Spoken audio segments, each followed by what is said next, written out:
This is MacroVoices with hedge fund manager Erik Townsend, the free weekly financial podcast targeting professional finance, high net worth individuals, family offices, and other sophisticated investors.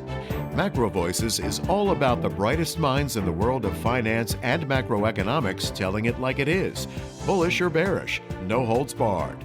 Now, here are your hosts, Erik Townsend and Patrick Ceresna. MacroVoices episode 355 was pre-recorded in early December to air on December 22nd, 2022. I'm Erik Townsend. Happy holidays, everyone. This episode of MacroVoices was made possible by Respect Energy, a leading European trader of renewable energy and a one-stop shop for all green energy investors.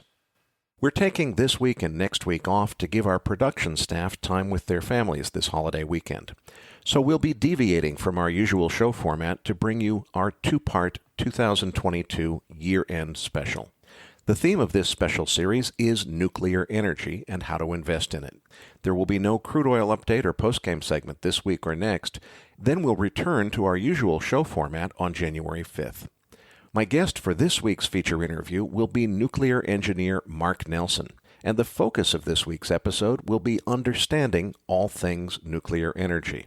We'll start with a brief history of the industry and then talk about both real and perceived problems with nuclear power before moving on to discuss advanced nuclear technologies, including small modular nuclear reactors, molten salt-cooled reactors, and thorium-fuelled nuclear reactors. And I'm Patrick Ceresna. Erik, let's start with a roadmap. What are we trying to accomplish with this year's two-part year-end special, and what can listeners expect both this week and next? Let's start by explaining why we chose the topic of nuclear energy. I've been convinced for several decades now that we need to modernize nuclear power generation, use new technology to make it much safer than it used to be, and then invest in a nuclear renaissance, in which nuclear power becomes the principal baseload electrical power generation source to replace coal-burning power plants, which are the biggest contributors to carbon emissions. To be clear, I'm still a huge fan of renewable energy sources such as wind and solar, but they can only solve part of the problem, and nuclear energy is the only sensible answer to where the rest of the capacity we need is going to come from. But I'm also convinced that public sentiment is so strong and policymakers' failure to intelligently pursue ESG objectives is so blatant that nuclear power will never be given a fair shake until we're literally forced by circumstance to recognize that nuclear is the only viable solution to the coming energy crisis. I'm reminded of the famous Winston Churchill quote, "The Americans can always be counted on to do the right thing, after having first exhausted all other possibilities." And that's exactly what's going to happen with energy policy. Virtue signaling politicians are going to continue to pretend that renewables can solve all of our problems because that's what their constituents want to hear. Misplaced energy policy inspired by the climate lobby will eventually throw us headfirst into a global energy crisis in which crude oil and natural gas prices will skyrocket. When that happens, we'll finally wake up and recognize that the nuclear power industry's safety problems can easily be solved with technology, and a nuclear energy renaissance will begin, led by government policy that makes nuclear energy top priority. But before any of that happens, we're almost certainly going to first experience a global recession that will probably take both oil prices and stock markets much lower. The depths of that recession will mark a generational opportunity to go long crude oil, uranium, and nuclear technology stocks. And that means that right now, just as that recession is starting, it's time for investors to come up to speed on all things nuclear and start making a wish list for what to buy when the coming recession hopefully brings us bargain prices. Okay, got it. So what exactly do we have planned for our listeners in this two-part special, starting with this episode? Listener feedback from prior years has been that our listeners love extra long-form interviews on holiday weeks because it creates a perfect opportunity to tell your mother-in-law, oh, sorry, I have to listen to this business thing for work, so I can't talk to you about your political views right now. So sorry. So we're really going to lay it on in this episode, which will run well over 2 hours, giving our listeners plenty of ammunition to avoid as many relatives as they care to this holiday weekend. First, I've prepared an opening monologue in which I'm going to zoom all the way out to the single most important lesson I ever learned, and then describe the big picture story of why cheap and abundant energy is so much more important to society than just its investment implications. I worked hard to edit it down, but it's still going to run close to 15 minutes. This will set the context for why right now is such an incredibly important time in the course of human history, and why energy policy will be so important to determining our future. Then we'll dive into this week's feature interview with nuclear engineer Mark Nelson. We're going to debunk the perceived problems with nuclear power, and then talk about where the real challenges lie. We'll then move on to introduce some of the new advancements in nuclear technology, such as molten salt and thorium. This week's episode is about understanding all things nuclear. Next week, we'll move on to investing in nuclear energy, when my guest will be Uranium Insider newsletter editor Justin Hune. Sounds like a great plan. I'm setting my stopwatch to count down from 15 minutes, Eric, so don't go overboard with the monologue. So let's start with the most important lesson you know about investing. The single most important lesson I've ever learned, not just about investing, but about understanding the world around us, is this. Societal complexity is a function of the amount of abundant and affordable energy available to the economy. Now, that's a somewhat nuanced but profoundly important statement, so I'm going to repeat it. Societal complexity is a function of the amount of abundant and affordable energy available to the economy. Please ask yourself, why is it that for about 200 years now, society advanced so much more quickly than it did for centuries before that? We live and work in high-rise buildings with heat, air conditioning, electric lighting, modern plumbing, and so forth. In developed nations, nobody builds their own home or grows their own food unless they have a personal passion for doing so. Instead, people are free to pursue higher education and then move on to careers that never even existed 200 years ago. If you look back in history, for many centuries before that, almost everyone worked on farms out of necessity to grow the food needed to feed themselves. University education was extremely rare, and few professions even existed other than the most essential ones, such as law and medicine. Most people lived in primitive homes they had no choice but to build by hand themselves. Firewood provided the sole source of heating and cooking energy. Plumbing hadn't been invented yet. Human slaves were the primary source of work needed to operate the farms and plantations. What changed that allowed society to progress so much in less than 2 centuries, so that we now live in high-rise skyscrapers and have the luxury of spending our leisure time reading social media on smartphones or even flying anywhere on Earth in just a few hours travel time? Most people would answer that question by saying technology is the big thing that changed.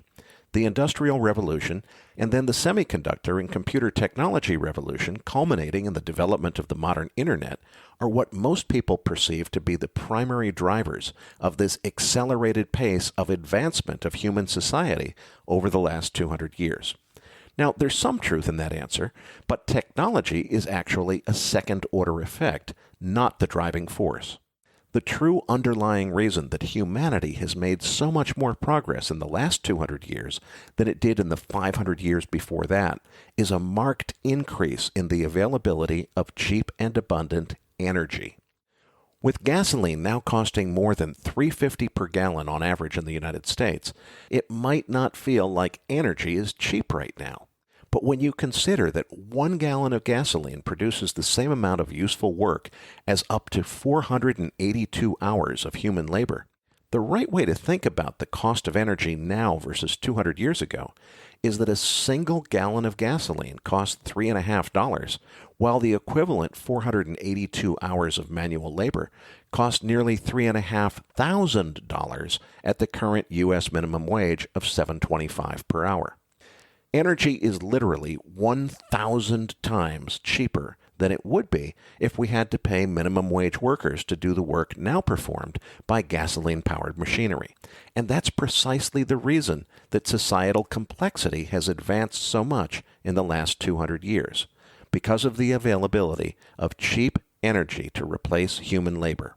That's what allowed us to eliminate human slavery. It's that important. The Industrial Revolution could not have happened until it was enabled by the invention of the steam engine, the newfound ability to convert the potential energy contained in coal into physical motion that could be harnessed to accomplish work and automate previously manual processes was the turning point in history, which everything else followed. To this day, the unit of measure for work performed by any kind of power generation technology is named after James Watt, who perfected the steam engine from earlier inventors' prototypes into a commercially viable product between 1763 and 1775. That's when the rapid pace advancement of human society over the last 2 centuries all started. The age of oil began in 1859 when the first oil well was drilled in Titusville, Pennsylvania. The discovery of rock oil was a much bigger deal than the steam engine. Petroleum and the abundant and relatively cheap products refined from it, such as gasoline, diesel fuel, and jet airplane fuel, literally changed everything. The sudden availability of abundant energy enabled the inventions of everything from the automobile to the airplane to the mechanized farming equipment that liberated most of society from having to work on farms in order to feed themselves.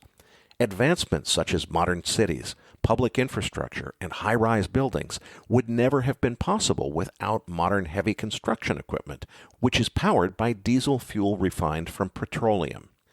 Societal complexity is, quite literally, a function of the amount of abundant, affordable energy available to the economy. 163 years after it began in 1859, the age of oil is now slowly coming to an end. Fossil fuels won't go away as quickly as the climate lobby would like to pretend, but they absolutely do need to be phased out. Regardless of whether you personally believe that anthropogenic global warming poses an existential threat to humanity, an immutable fact is that public sentiment and government policy are now firmly aligned toward achieving carbon neutrality. And even if that public sentiment and policy stance reverses in the coming energy crisis, it won't change the immutable fact that fossil fuels are a finite resource that won't last forever. Even if we try and extend the age of oil, the cost of oil production will continue to increase as a percentage of global GDP, and that will retard the pace of societal advancement. The advances we've seen in the human experience have measurably slowed just during my own lifetime, and a big part of the reason for that is that gasoline no longer costs 30 cents a gallon like it did when I was a kid. Don't write that off as inflation. Gasoline in the United States cost about 31 cents per gallon in 1972. Adjusted for inflation, that's $1.59 per gallon in today's dollars, or less than half what it actually costs today. So we're literally paying twice as much for energy today versus when I was a kid, even after adjusting for actual inflation. And if $1.59 per gallon in today's dollars was still the going price for gasoline, a whole lot more progress would be made because the cost of energy, which ultimately determines the pace of societal advancement, would be less than half what it is today. I'm convinced that gasoline prices above $5 a gallon will become the norm as soon as demand recovers from the recession that's just now beginning.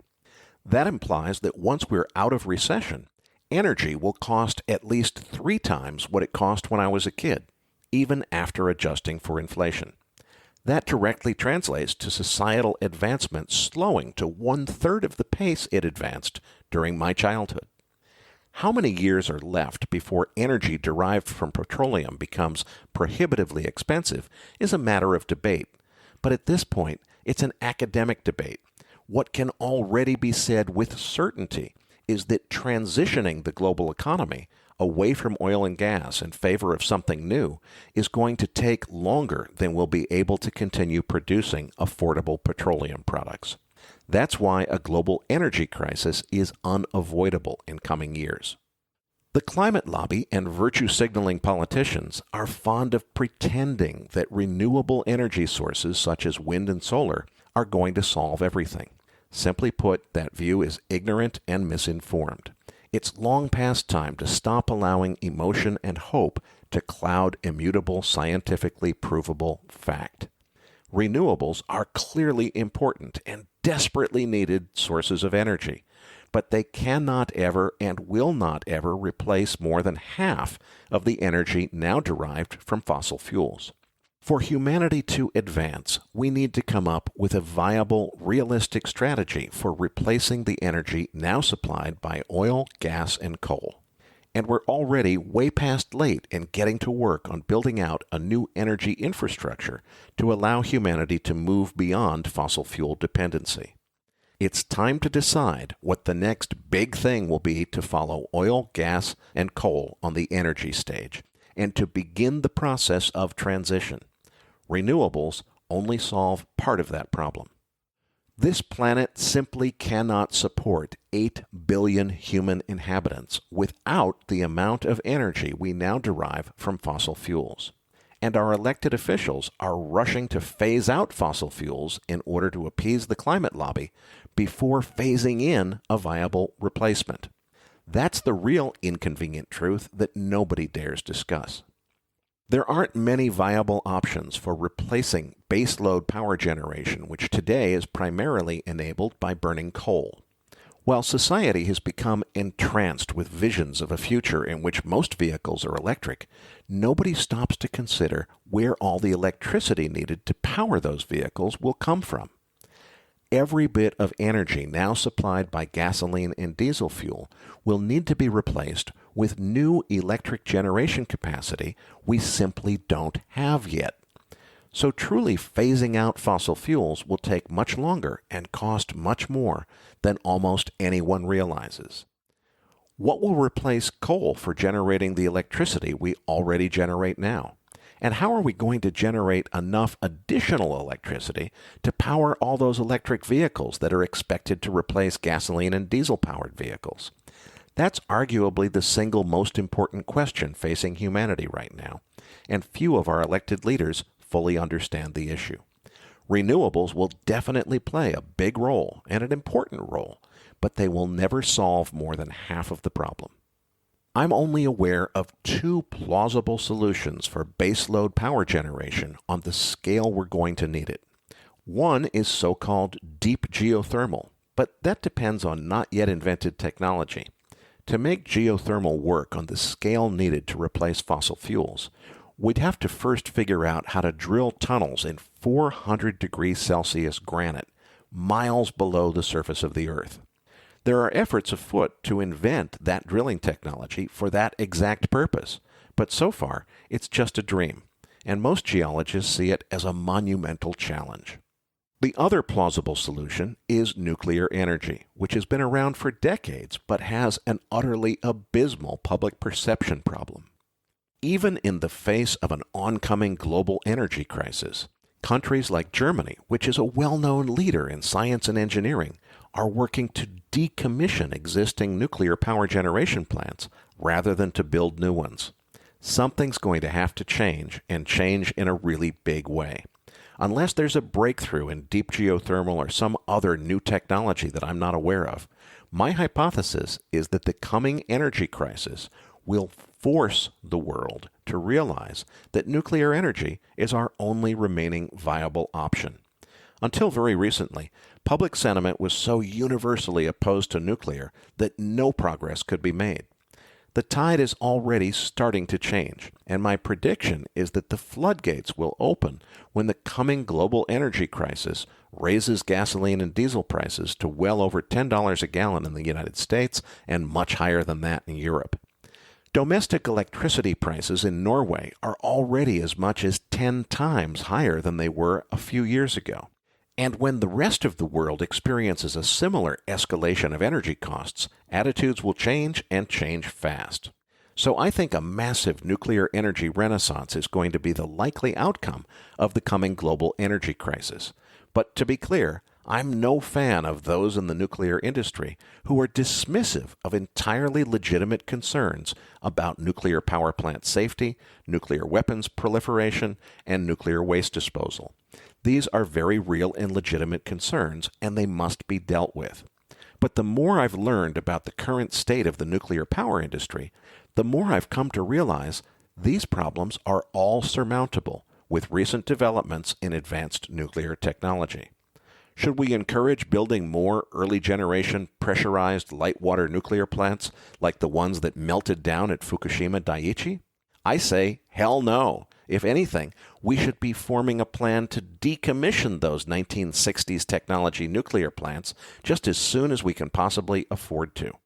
But I'm also convinced that modern, advanced technology nuclear power is going to be the solution to the coming energy crisis, barring a breakthrough advancement in deep geothermal or some other new alternative. And that means that for investors, nothing could be more important right now than to learn all about what's changed in nuclear power generation technology since the 1970s, when most of the existing nuclear power plants were built. So this year's MacroVoices two-part holiday special series will focus entirely on the future of nuclear energy and how to invest in it. This week, my guest will be Mark Nelson, a nuclear engineer, consultant, and pro-nuclear activist and educator. The subject of this week's interview will not be investing per se, but rather understanding the nuclear landscape, what's changed since the 1970s, and which advancements in nuclear technology are important and which are not. Mark and I will also discuss both what the perceived problems with nuclear are and also what the real problems with nuclear are. Spoiler alert, nuclear energy definitely has its share of very real problems, but they're not the ones the anti-nuclear lobby has been whining about for decades based on outdated information. We'll give you the straight scoop on both real and perceived issues with nuclear energy in this week's interview with Mark Nelson. My guest next week for part 2 of this series will be Justin Hune, editor of the Uranium Insider newsletter and a long-standing MacroVoices regular listener. Justin and I will discuss investing in all things nuclear with a particular emphasis on understanding the uranium fuel cycle and how investors can position themselves for the coming bull markets in uranium and nuclear energy generally. We'll also discuss other investment opportunities, such as the company's pioneering nuclear technology advancements, including small modular nuclear reactors that are built and tested in factories and then shipped to their point of use. Okay, folks, after that one, I'm going to keep my response short and sweet and to the point. Erik's feature interview with nuclear engineer Mark Nelson is coming up right after this message from our sponsor.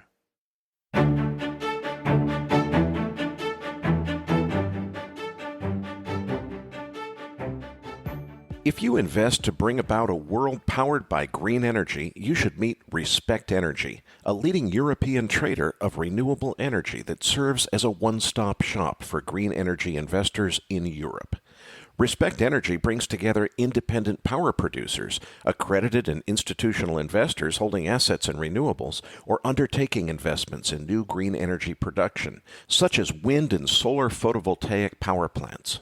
More than 600 institutional and accredited investors have already entrusted Respect Energy with the sale of their electricity production, portfolio management, O&M services, EPC, and project development. If you want to invest in green energy in Europe with the help of a trusted partner, contact Respect Energy today and ask for a tailor-made solution. For more information, visit respect.energy.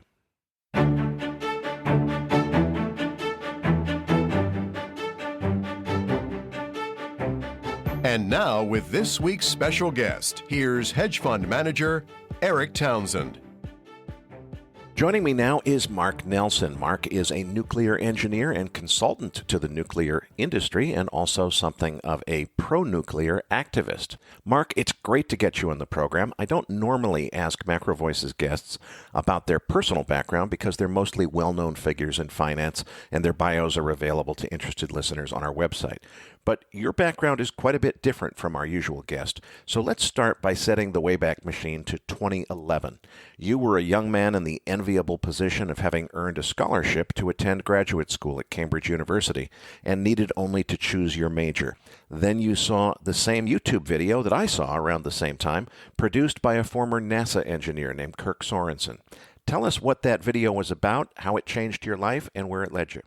Sure. Yeah, I needed to study something having to do with engineering, but I just didn't know what I wanted to study. And I came from Oklahoma, which has oil and gas, but no nuclear energy. It has wind, but no nuclear. And I came from a family involved in oil and gas on one side, and then on my mom's side, nuclear medicine. And the only thing I knew as a young person is that I had no interest in either. So I'm browsing the internet, trying to figure out what to do with my life. And I come across this video where the tone sort of was, people don't want you to know that we have the craziest nuclear technology and that nuclear energy is actually incredible. And if we just chose the right reactor, we could solve all the world's problems. And so I started watching the video, and it started to explain that there's a new fuel we could use. There's a new reactor prototype we could use, and that nuclear energy can make enough energy to power the world for 1 billion years without carbon emissions. Once I heard that opening pitch, I pretty much knew that I was going to do nuclear energy. I was just a very strong feeling where I finally found something where it mattered that I had the technical training of an engineer, because it is technology, it is engineering, and yet at the same time, there was this political side to it. There was the cultural side where we had a great treasure, we weren't using it, and surely there was going to be a hard battle to come up with a future based on nuclear. And I knew in a moment that's what I wanted to do. I put my application in for the brand new nuclear engineering program overseas at Cambridge, and the rest is history. Well, Mark, I really want to salute you because from what I've learned about your career, I know that you're motivated more by a desire to do the right thing for humanity than just to make a buck in a career like most people. And I really salute you for that. As a degreed engineer, you're an expert on the science of nuclear energy, how uranium atoms are split in half and self-sustaining nuclear fission reactions and so on and so forth. There are some of the people in our audience who would love to learn all of those details, but frankly, most of the finance people in the audience would prefer to skip the technical details and just understand nuclear energy from the perspective of the investment opportunities it's going to create. So we made an editorial decision. We're going to leave the nitty-gritty technical details out of today's interview, but only after first inviting Mark to tell you where on the internet you can find free resources for those of you who do want to learn how the technology actually works. So, Mark, for people who want to know where the neutrons hit the protons and how that stuff all works, where's the best place for them to start, and what should they be looking at? A sentimental favorite for me is the website whatisnuclear.com by working advanced nuclear engineer Nick Turan, who's working on the Bill Gates sponsored advanced reactor that's due to be constructed in Wyoming to replace a retiring coal plant. So Nick, as a hobby and as a service, has put together a very indie website, shall we say, the type that you used to love stumbling across back when Google worked. And I recommend everyone check out What is Nuclear for an encyclopedic approach, a balanced, all-encompassing approach to the world of nuclear. You can hardly do better than the World Nuclear Association online library, where just looking at the number of topics they have available is itself an education in the nuclear industry, nuclear fuel cycle, and nuclear history. So gotta recommend that sort of big industry association approach and the Nick Turan indie approach. Both of those are fantastic. It's a little more hit and miss if you're just Googling on YouTube. But we'll put in a few links to some of the videos I've contributed to, some of the online large construction channels or some of the channels that focus on speeches on nuclear energy. And then I have to give a shout out to the man who got me into speaking publicly about nuclear, Chris Kiefer. Dr. Chris Kiefer is an emergency room doctor with way too much energy. And he started a podcast and a movement up in Canada to help himself discover the world of energy while doing something about it. So the Decouple Media Group is his baby, And that's where I first started recording podcasts. And at this point, I think I have 12 or 13 on a number of topics where if I think I have a good piece of the story, I give it to him and he puts out an episode. So episodes on natural gas and coal and the levelized cost of energy paradox, where it looks like you can build nothing but solar and that's cheaper than building expensive nuclear. And we break down the disastrous construction fiasco at Vogtle in Georgia, the only new plant in the US under construction. We take a look at Russian nuclear and how the Russians took over the majority of the global nuclear projects. And anyway, so that over at Decouple is probably where I have the most of the serious work that I've put out. And then you can always get a chuckle or a tear from my Twitter at Energy Bants, where I discuss issues of the day and occasionally go on long rants about electricity markets. I've been really enjoying the World Nuclear Library myself, and I can't recommend it highly enough. Listeners, as always, you'll find all of the external links to the materials that Mark just discussed in your research roundup email, which accompanies this episode. Mark, let's talk now about the history of the nuclear power industry. I remember as a kid growing up in the early 1970s, the message was that nuclear power, which they called atomic energy back in those days, was coming. It was going to change everything because it was going to provide society with the cleanest, greenest, safest, and cheapest electrical power generation ever seen by mankind. Pollution was going to become a thing of the past, and super cheap electricity would become the norm. We wouldn't need to import fossil fuels ever again from the Middle East, and atomic energy would make electricity so cheap and abundant that it would last forever. Well, guess what? It didn't quite go that way. To whatever extent nuclear power may actually be the cleanest and safest form of power generation, it most definitely does not enjoy a favorable reputation with the general public in those regards.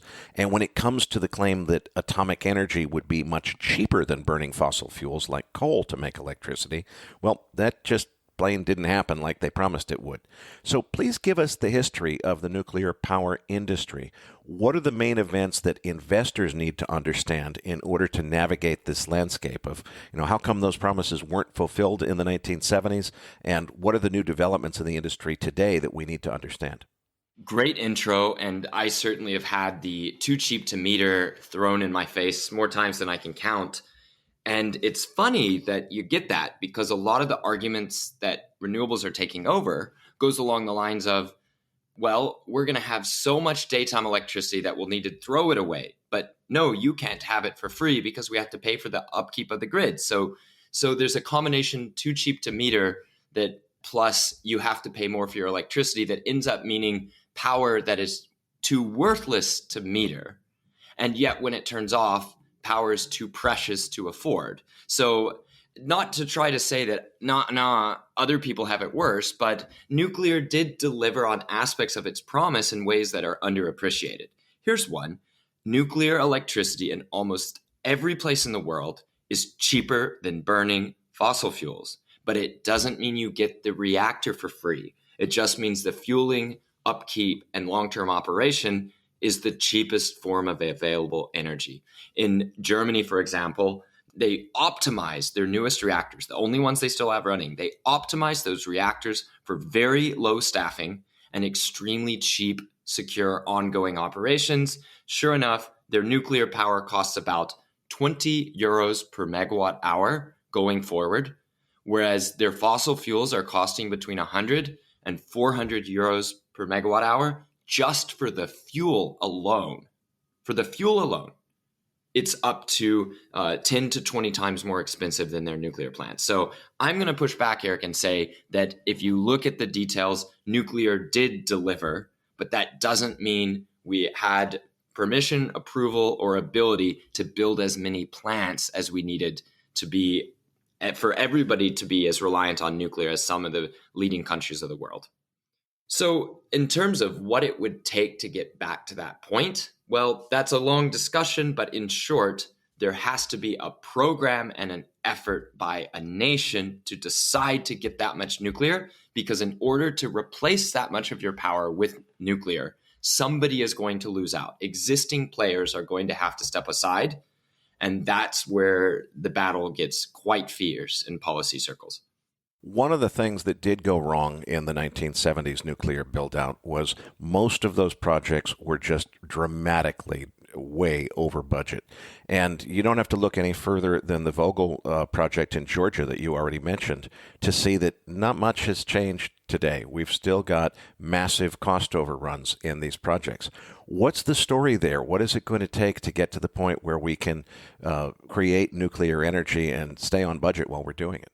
Yeah, great point. In fact, until recently, Vogtle was not even particularly bad by historical standards in terms of time and budget overruns.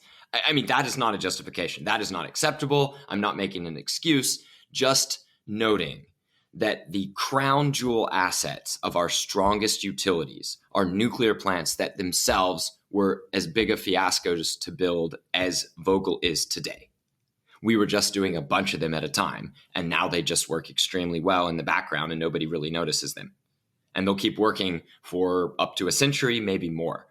I'm not trying to say that we should put up with any amount of incompetency or schedule overrun to build them because they're so valuable once we have them that we'll keep them forever and it'll make it up. But people almost never remember or mention in the utility spaces the difficulty of building those last plants in terms of the ongoing operation record, which has been extraordinary. Let me give you one little example here.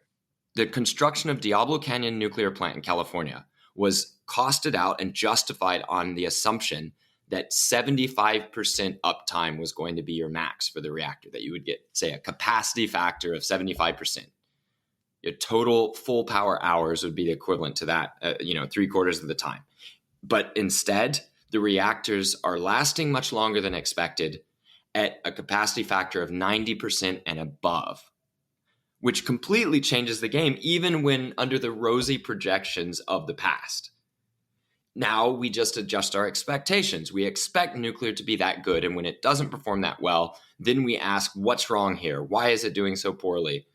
So, in terms of Vogtle, here's the story. In the US, the nuclear industry, the nuclear construction industry, fell apart. Contractors kept the same name, but everybody who worked there knew how to run a nuclear plant site, construction site, they left. A design for a nuclear plant was created. That design was an evolution of another design, but that other design, that first design, was never created. So you had Westinghouse come up with a reactor that it never built. It changed the design to make it even harder to build. And then, without having the design completely finished, they started construction. That is not a recipe for success anywhere in any industry. And in nuclear, it was particularly bad when these subcontractors who got the contracts for Westinghouse, they could not deliver. A lot of marketing terms were used. This was an advanced reactor. And it was advanced because it uses 80% less concrete and a similar percent less steel and moving parts compared to previous generations. But that doesn't matter if you're on your critical path in the construction site, you're stuck on one thing for a year. It doesn't matter whether there's 80% less concrete if it's easy to pour concrete and that wasn't your problem. The materials usage was not the thing that needed to be corrected from previous generations. It was worksite productivity. Labor productivity on the work site. And when you have thousands of workers waiting around because something isn't right and you don't know how to proceed, and if you proceed, you might have to rework. That's what starts to lead to the, I believe at this point, 6 years over time and something like 150% over budget, something along there. We can discuss and get the numbers exactly. So at Vogtle, you had people working on nuclear for the very first time and learning the hard way how to do it and how not to do it. Eventually, once Westinghouse's subcontractors all collapsed, well, they didn't collapse, did they? Westinghouse had to buy them because they were going to collapse. Then Westinghouse was left running a nuclear construction job, which it had never done. Westinghouse had always worked with a big construction firm, but it found itself out on its own. And eventually, Westinghouse ran out of financial leash. It took Toshiba, its owner, into bankruptcy. And then finally, to get the project done, they went to the last person you go to. They're the most expensive. You go to Bechtel, and even Bechtel has been having to relearn a lot of skills in order to finish those nuclear plants. There was a great deal of rework that's had to happen over the last few years, where wires were not put in correctly, cables were not labeled and isolated correctly, which is one of the great principles of nuclear safety. Cables have to be separated so that a single fire or impact event can't cut a bunch of parallel safety systems because all the cables went through the same spot. All of this to say, we've very expensively and painfully rebooted nuclear construction in the US. In order for that to last, in order for that to matter, we would need to keep constructing. And now's the time where we're figuring out whether we will and who's going to be doing that building. Mark, I personally am convinced that nuclear has to be the way of the future. I think it is going to be the cleanest, safest, best way to generate electricity going forward. But one of my greatest frustrations is the people in the nuclear industry who are so completely dismissive of what are, in some cases, very legitimate safety problems and challenges that the industry has faced. A lot of these guys like to pretend that there's no problem, which is nonsense. One of the things I really respect about you is that you're willing to talk both sides of that story. But here's the rub. The perceived problems that most of the anti-nuclear activists like to focus on are not the real problems, which I know you're willing to discuss candidly. So let's take this in two parts. Let's start with the perceived problems and then move on to your own frank analysis of what the real problems are that face the industry. The three big strikes against nuclear as it's perceived by the public are: number one, operational safety, particularly with respect to meltdown risk, as happened in Fukushima and 3 Mile Island; number two, nuclear waste disposal; and number three, nuclear weapons proliferation. So let's take those one at a time, starting with operational safety of nuclear plant. Those concerns are usually focused on meltdown risk, where the cooling pumps fail, as happened at Fukushima, or something else goes wrong. And even after the nuclear chain reaction is shut down, the fuel is so hot that it melts down, creating an environmental disaster. After Chernobyl and 3 Mile Island, nuclear experts insisted that modern reactors simply didn't have this risk anymore because due to redundant systems design, it could never happen again. Then it happened again at Fukushima Daiichi, leaving the public untrusting of so-called nuclear energy experts. So what's the real story, Mark, on these operational safety risks? So one of the first things I have to tell people is that the way Chernobyl blew up is of a fundamentally different nature than the meltdowns at 3 Mile Island and even Fukushima Daiichi, and that those 3 Mile Island and Fukushima Daiichi events were slowly unfolding, relatively non-energetic, so that even though hydrogen gas built up in Japan and blew the roofs off of the reactor containment buildings, nobody was hurt by shock or by impact or by blast waves or by radiation burns or exposure itself. So let's tackle Chernobyl first, the most violent and famous nuclear disaster in world history. Rather than talk about the very well covered and discussed accident, I want to talk about one of the lesser known things that changes the nature of what we think we know about Chernobyl. Chernobyl nuclear plant kept operating for 14 years. For the first 3 years after the accident, electricity output increased year after year after year to a new plant record in, I believe it was 1998 or 1991. So all of the cleanup efforts, all of the refurbishing efforts to make sure that the other 3 reactors on the site didn't blow up as Unit 4, the baby of the site, had. All of those efforts did not even interfere with higher electricity production at an operating workaday plant. Workers were going to work and running that nuclear plant, and after 4 or 5 years, for the good of a newly independent country, for Ukraine. So people sometimes claim when they hear this, they're like, well, maybe they were forced to keep running. No, Ukraine, as a matter of national interest, kept running one of their precious nuclear plants. It was one of the greatest assets available to them.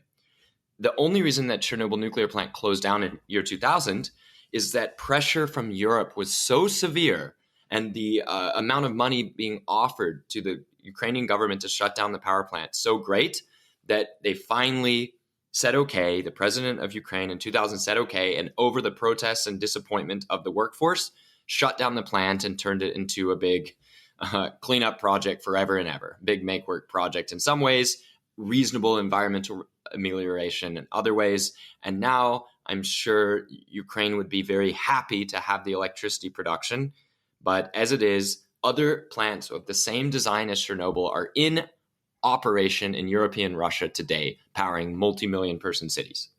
So none of that was to excuse what happened at Chernobyl, nor was it to say that we should build that reactor design again, nor was it to say that our reactors are of that design. Just that even the world's worst nuclear disaster could not even shut down the industrial facility that was supposedly a dead zone forever and ever afterwards. So there's Chernobyl. About 3 Mile Island. 3 Mile Island was a meltdown that occurred to reactors that were as old as the ones that ended up melting down at Fukushima Daiichi. That's actually quite important. The reactors that suffered the meltdowns at Fukushima Daiichi were hit with an initiating event, an earthquake and tsunami that ended up killing 16,000 plus people. That was much greater than the initiating event at 3 Mile Island, which was nothing other than a faulty understanding of an existing valve that had gotten stuck. So there was no real initiating event of any sort at 3 Mile Island, just a faulty understanding, poorly trained crews, an incorrect response, and then melting one of the two reactors on site and the other reactor continuing in operation until being shut down by low gas prices in 2019. Whereas at Fukushima Daiichi, a cataclysmic natural disaster hitting one of the most disaster-prepared countries on Earth, killing an enormous number of people, doing an immense amount of damage, and yet, because of the cultural fear of nuclear, our memory of that event has focused around the nuclear plant itself, where very few casualties were seen and where the environmental destruction was as much by the cleanup efforts around the plant as by the radiation itself. And it's not proper to second guess those cleanup efforts. They were clearly important to people. They were important symbolically. They were important to administrators who ordered them. The gathering up of a foot of topsoil from a vast area and putting it into plastic bags and giant open air dumps, I think it must have made them feel better, or hopefully it did because they did it. But looking at Fukushima Daiichi, Japan had a terrible nuclear safety record for decades before that event. They had had very lethal accidents in nuclear plants with broken pipes leaking steam into break rooms and killing workers. There had been issues with untrained workers or improperly trained workers at a fuel reprocessing plant suffering fatal radiation doses from an accident. Like, Japan was not the model of good reactor operation. Japan had one of the worst reactor uptimes in the world. That is, Japanese reactors were down for repairs or for checks or for refueling more than reactors in similar countries. These are all signs of a safety culture that isn't up to snuff. And it finally came to a head when at Fukushima Daiichi, the seawall that they knew was too low had not been raised. Then generators that General Electric had told the Japanese should be on higher ground were not put on higher ground. These are the generators where if a giant cataclysmic event knocks out your entire society, these generators will step in and provide the backup cooling to keep water on the still hot fuel, giving it time to cool down and lower the danger. Yeah, those reactors were flooded by water. And then, because of the huge amount of damage all around the plant and the cultural sensitivity of nuclear, the chain of command in dealing with the incident and the ability of workers and managers to communicate with the outside world was so compromised that in that fog, some bad decisions were made, and some of the oldest reactors in the West suffered meltdowns. So, all of that to say, every reactor on planet Earth that has stayed in operation has learned important lessons and has undergone emergency training and stress tests based on what happened at Fukushima Daiichi. 9/11 was a horrible event. On 9/12 and all the days after that, cockpits got locked and hijackings effectively stopped. It would have been amazing if we hadn't have had 3,000 deaths and that atrocity in order to learn to lock cockpits, but now they're locked, and it changes the nature of danger and safety in airline security. And there's a phrase that you see in various branches of engineering, Eric, which is, well, in this case, I was down in a uranium mine this summer in Saskatchewan, and I went into a refuge room. It's like a combination lunch area, meeting point, and life support room if something were to go wrong and a collapse happened in the mine or a fire happened 1,000 feet below the surface. In this break room, the biggest words in the room were covering almost an entire dry erase board. The mine code is written in blood. The mine safety code in Canada is written in blood. Well, unfortunately, that's the way a lot of engineering works. It is shocking that the Fukushima Daiichi triple meltdown, hydrogen blasts, and fear did not lead to actual people dying from nuclear, so much as it led to people dying from the panicked response to nuclear. To a lot of people, that's a difference without a distinction, but I think in the end, that's why I'm putting this set of famous occurrences in the perception rather than the actual problems with nuclear that I see if people were to discover they like nuclear. We accept risks we think are worth it. As people are discovering nuclear and deciding they like it, it's becoming easier and easier to learn enough about history's nuclear accidents to see what would be different about their own local nuclear plant in the case of a radically different design like Chernobyl, or a very different safety environment like post-Fukushima Daiichi. And that has been enough for the people that I've talked to relax and stop worrying so much about the nuclear plant. I want to make one more comment, though, on the safety and the perception issue. I think a lot of people believe that even if nuclear regulation is too harsh in some countries, that regulation keeps us safe because it keeps nuclear plants on their toes. Maybe, but it's not the regulators that I feel have the most respect and fear in the minds of nuclear plant managers when I visit them around the world. Instead, it's WANO and IMPO. WANO is the World Association of Nuclear Operators. So WANO is a voluntary association where it would be a very bad look if you didn't join. Why? Because it's the top nuclear experts from around the world, Russian experts, Chinese experts, American experts, British experts, French experts. And you invite these experts into your plant. They look at everything top to bottom. They completely turn you over, and then they leave, say thank you, and they write a report to your owners saying, here's what was good, here's what was bad, here's what is critically deficient and needs to be fixed. I have talked to a nuclear plant that had been going through years of reforms after a blistering WANA report was given to their owners. A report so bad, evidently, that there was consideration of maybe shutting down the plant. Instead, lots of people were shuffled around. Some people were retired. Hard asses came in from other industries that are as dangerous or more, even if the public doesn't realize it.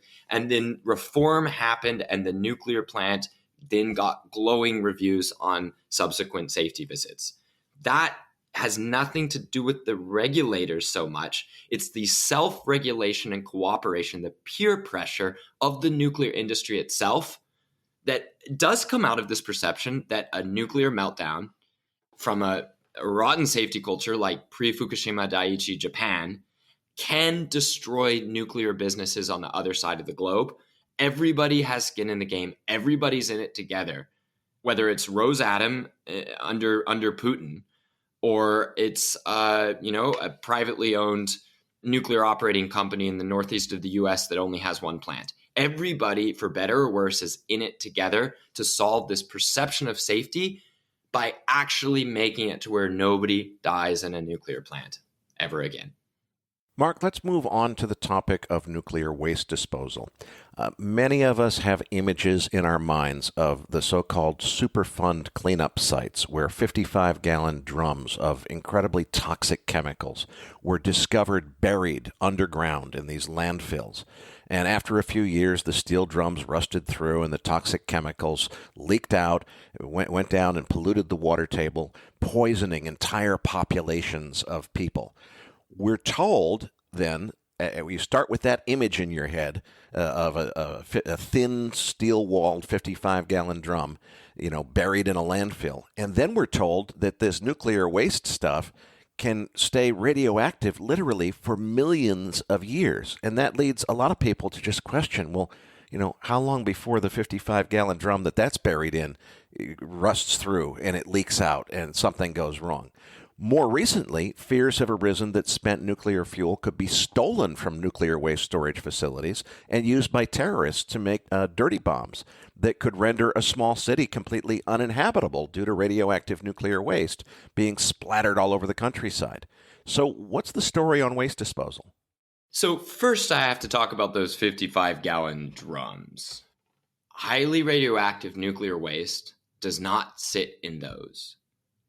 Highly radioactive nuclear waste sits in containers so thick, so strong, so sturdy that specialized, ultra-strong machines are required to move them. And I have personally gone and put my arms around and put my body next to these giant nuclear waste containers while holding a high-end dosimeter on my core over my heart, and have gotten no dose. Like not even a registerable amount of radiation. So the 55-gallon drums are a favorite of stock photos and of immoral publishers at newspapers because they're bright yellow and they can scare. But in reality, those don't exist, or where they do, they are used to contain radioactive waste so harmless that it is an actual moral and engineering question whether they should be counted officially as radioactive waste at all. Certainly, they're often less radioactive than chemical waste that are not considered radioactive in other industries like coal tailings or other mine tailings. So the drums we've dispensed with. In terms of this being in the perception category rather than the real category, I think itself is quite perceptive of you, Eric, because the nuclear waste itself, when handled properly, which it has been almost continuously in the history of civilian nuclear energy, has not caused any deaths or injuries ever. With one of the only possible edge cases being the safety culture issue at the nuclear fuel reprocessing plant in Japan, where a poorly trained worker undergoing a bad process hurt himself and died from radiation exposure. So unprocessed nuclear waste has not harmed anyone, nor has there really been allegations of such, real or not. That's because there's almost no access to this waste by civilians, and so people who are against it often don't even know what it looks like or how to describe it or how to even start explaining to people their physical fears.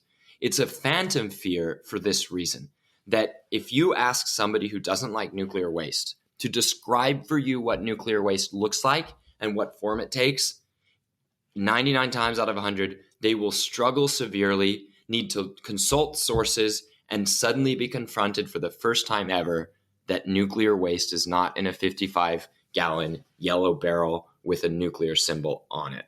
Let's talk about two approaches to waste handling that I've seen in my time so far. One, each nuclear plant in the US has some area on site with large concrete drums that are about, I'd say they're about 12 to 16 feet tall. And inside of each of these is a thick steel canister. And inside of that are several spent fuel bundles that have spent, I'd say, 4 to 5 years in a reactor, followed by 4 to 7 years in a spent fuel pool, just getting cooler and cooler and cooler, slightly heating up that water inside the nuclear plant in the pool, but just very easy to cool. You could get a bucket and keep water covering those in the event of an emergency loss of power. So it's a very low energy crisis if you lose all power and have to refill the spent fuel pool. Now, that was one of the greatest fears in the aftermath of the 3/11 events over at Fukushima Daiichi. There was panic around the world that the spent fuel pools that needed to be replenished would boil off and the nuclear waste would spontaneously heat up and catch fire, and it would pollute everything down to Tokyo and would cause millions of deaths from mass evacuation. That was bullshit. It was always bullshit. And this gets us to the 1 million years of radiation. Erik, if something is radioactive for 1 million years, it's not very radioactive. Something you have to be scared of are things with a half-life of minutes, days, hours, weeks, or even a few years. That can be very dangerous. That means you have something breaking down extremely quickly and therefore putting out radiation. If somebody claims to be scared of million-year radiation, it means you're dealing with somebody who does not have a concept of what radiation means, of what radioactive decay means. And they are likely to be walking around granite buildings with radiation as high as about, the last 600,000 or 700,000 years of that radioactive decay that they claim to be afraid of. And that they're encountering that by walking around, say, high altitude environments, taking a flight, walking next to granite buildings. And yet they claim that that same level of radiation that they would experience walking next to granite would be their fear for hundreds of thousands of years, and that it needs special warning. That demonstrates you're talking to somebody who you do not share a physical understanding with yet. And either you need to gain a spiritual understanding that makes them feel better, or you need to slowly explain the physics. Either way, you're not dealing with somebody who's scared of nuclear waste, the reality, but instead nuclear waste, the perception. So what are we going to do about it? For me, there's one important way forward. Call it the Dutch solution, or going Dutch with waste, perhaps, if we're gonna say it with a smile. So Netherlands has one reactor. It's not too big. It would be called an SMR, a small modular reactor, if it were made today. But it is a German-designed reactor, a Siemens, and I visited it. I've gone inside containment during operation. It's a little gym. It's absolutely fantastic, and they run a great facility, the Dutch. They even have really cool work clothes. They're bright orange, and they fit quite well, as opposed to many of the shift clothes that they have in American plants that are baggy and just a terrible look. So the Dutch look good while making nuclear energy out of a beautiful reactor. What do they do with the waste? After a few years in the reactor and a few years in the spent fuel pool, they send the waste packaged up in an impenetrably strong container over to France, where in a large facility, France recycles the waste. What does that mean? They open the travel container, they pull out the waste, they chop it up to get the fuel inside the fuel rods out. They dissolve it in acid. They then use a chemical process to separate out the uranium and the plutonium and the fission products. What are fission products? Those are the smaller particles much smaller than uranium and plutonium that come from breaking apart uranium as the reactor operates. So these fission particles tend to be much more radioactive than the uranium and plutonium that they're separated from. These highly radioactive fission products are then put in a glass block, in a glass cylinder. That's packaged up and that's returned to the Dutch. So fission products are not going to be radioactive for 1 million years. They're going to be highly radioactive for a few hundred years. The fission products are then put in these tall columns in a very large, strong concrete building that is then painted beautifully and opened up to school kids so they can go on science tours. That's right, the Dutch have made a museum touring experience out of their nuclear waste storage. They have put a fantastic museum up front where they have examples of radioactive consumer products that used to be made before the nuclear era dawned. Radioactive medicines, radioactive plates, radioactive scientific instruments.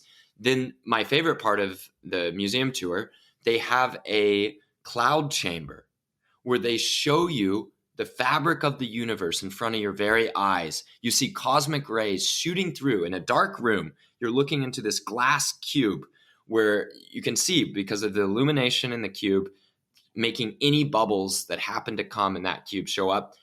Cosmic rays shooting through cause condensation. They cause a little bit of bubble in the container, and it makes little droplets. And you can see cosmic rays going through your body, through the cube, and into your friend. You can see much fatter globs of bubbles come from larger, higher energy particles breaking apart from, say, if you put a thorium lantern mantle in, you can see the radiation popping off. So they're able to instruct in alpha, beta, and gamma radiation, the three main types that you're dealing with when you're protecting against nuclear waste. And then after showing children in front of their own eyes the actual radiation popping off in the universe and off of consumer products, then they take everybody and tour you through the facility itself, showing you the protection against the radiation that they showed you in front of your face in the museum. It's a stunning display. Oh, and they have radiation counters for those who want them. You can wear them. Those who don't care, you don't have to wear them. And on this tour, you see how they handle low level, medium level, and finally, most fascinatingly, the high level nuclear waste. In this high level nuclear waste facility, there's a 3-foot thick door that slowly rolls open. Then you climb over some steps and you can see down this long hall all of these circles in the ground. These circles in the ground are the lids above the columns of nuclear waste. If you put your hand on the red painted floor around them, you feel heat rising up from the floor, just from the hot air circling through naturally into the building and out the stacks above that cool this nuclear waste. So the Dutch technique does not stop there. The Dutch approach doesn't stop there. The Dutch approach is a social ongoing process where every 20 years or so, they're going to hold key meetings to see what the public thinks and what scientific experts think about the next step. What's the next step? Oh, well, maybe they'll bury it in the ground if people want to. It'd be expensive. Maybe they will, maybe they won't. Depends on what people want. But they show every day the active protection of health and safety within an entertaining, fascinating, pro-nuclear energy tour. Reminds me of a Saturday Night Live skit. Daddy, what's that big building? Well, that's the nuclear waste facility. And Mommy says, no, actually, that's a theme park for kids. Wait, it's both a nuclear waste facility and a theme park for kids. It's fascinating that they've taken that approach towards education. Mark, there's a distinction that I just learned this morning from a Twitter thread that you sent me, which I think is, for me at least, was really the breakthrough in understanding this. Let's talk about the high-level nuclear waste that comes directly out of the reactor or out of the cooling pool in the reactor building. That's known as high-level waste, and it is very dangerous to human beings when it comes out of the pool. That's a fact. We don't want to deny that fact. Another fact is that stuff stays radioactive for millions of years, and that's what freaks everybody out. The thing they don't tell you at the anti-nuclear rally is, what about after 50, the first 50 of those millions of years have gone by? How dangerous is it to humans at that point? And for the remaining 999 million years, minus 50, whatever the total half-life is. After 50, you would have to work quite hard and get access to unshielded waste to get injured, which, if, depending on how you want to think about it, if you are inclined to fight nuclear energy for any reason and you are looking for an excuse, that would be your way of saying, well, that proves we shouldn't do it. If you are actually curious about nuclear waste, it's relative danger, and you can accept that we've protected people against this 10, 20, 50-year nuclear waste now in the first 70 years of the nuclear era, and that there's no indication it's getting any worse, and that the quantity of energy we get from each bit of nuclear waste is extreme. Each individual person's share of that high-level waste that's still dangerous if unshielded at 50 years is so small to take care of all of their energy needs that you almost have to be working on ignorance or bad faith to say that a tiny amount of fuel that, if shielded even a bit at 50 years, protects people, that's unacceptable. For everyone else who's able to see a danger or understand a danger and then accept it, I think that learning the actual level of danger at 50 years and seeing that we've successfully, even easily protected people from that without having to build any giant underground repositories yet, that should be a big confidence builder for people in nuclear for the future. The point I just want to make sure is clear to our listeners is after the first 50 years of those millions and millions of years that you hear about, 99% of the radioactive decay is over and done with. There's only 1% left at that point. So although it is true that it stays radioactive for millions of years, the amount of time that it needs to be stored to get it down to the level where it's no more dangerous than any other kind of waste from a chemical process is not millions of years. It's more like 50 years. Except, can I put in a good word for the waste? The radioactivity itself acts as a characterizing warning sign. It tells you what's in there with either cheap, easily available handheld measuring devices. Chemical wastes are often much more difficult to detect or understand as a danger. Nuclear waste has a self-advertising property to it where you can't have the radiation happening without being able to detect the radiation, if that makes sense. It tells on itself, as the kids might say. That's a very special attribute of this small amount of high-level waste that's actually there. The high-level waste is 1% or so of the total nuclear waste, while being above 90% of the total radioactivity. That means the amount that's dangerous is small enough to easily handle with reasonable budgets obtained from very light taxation of nuclear plants as they operate. Let's move on to nuclear weapons proliferation risk. The nuclear industry is fond of pointing out that the low-enriched uranium fuel used in power generation could never be used to make an atomic bomb, which is true. But I think it really misses the point. The argument that's been made by critics is that once a country has the centrifuges that are needed to make low-enriched nuclear power plant fuel, it's not too hard to spin those same centrifuges a little bit longer to make, or a lot longer actually, in order to make weapons-grade uranium. And still another argument is that a byproduct of the nuclear power generation chain reaction is that it creates plutonium-239, which could be concentrated into pure form in order to make weapons-grade plutonium for an atomic bomb. So what's the story on proliferation risks?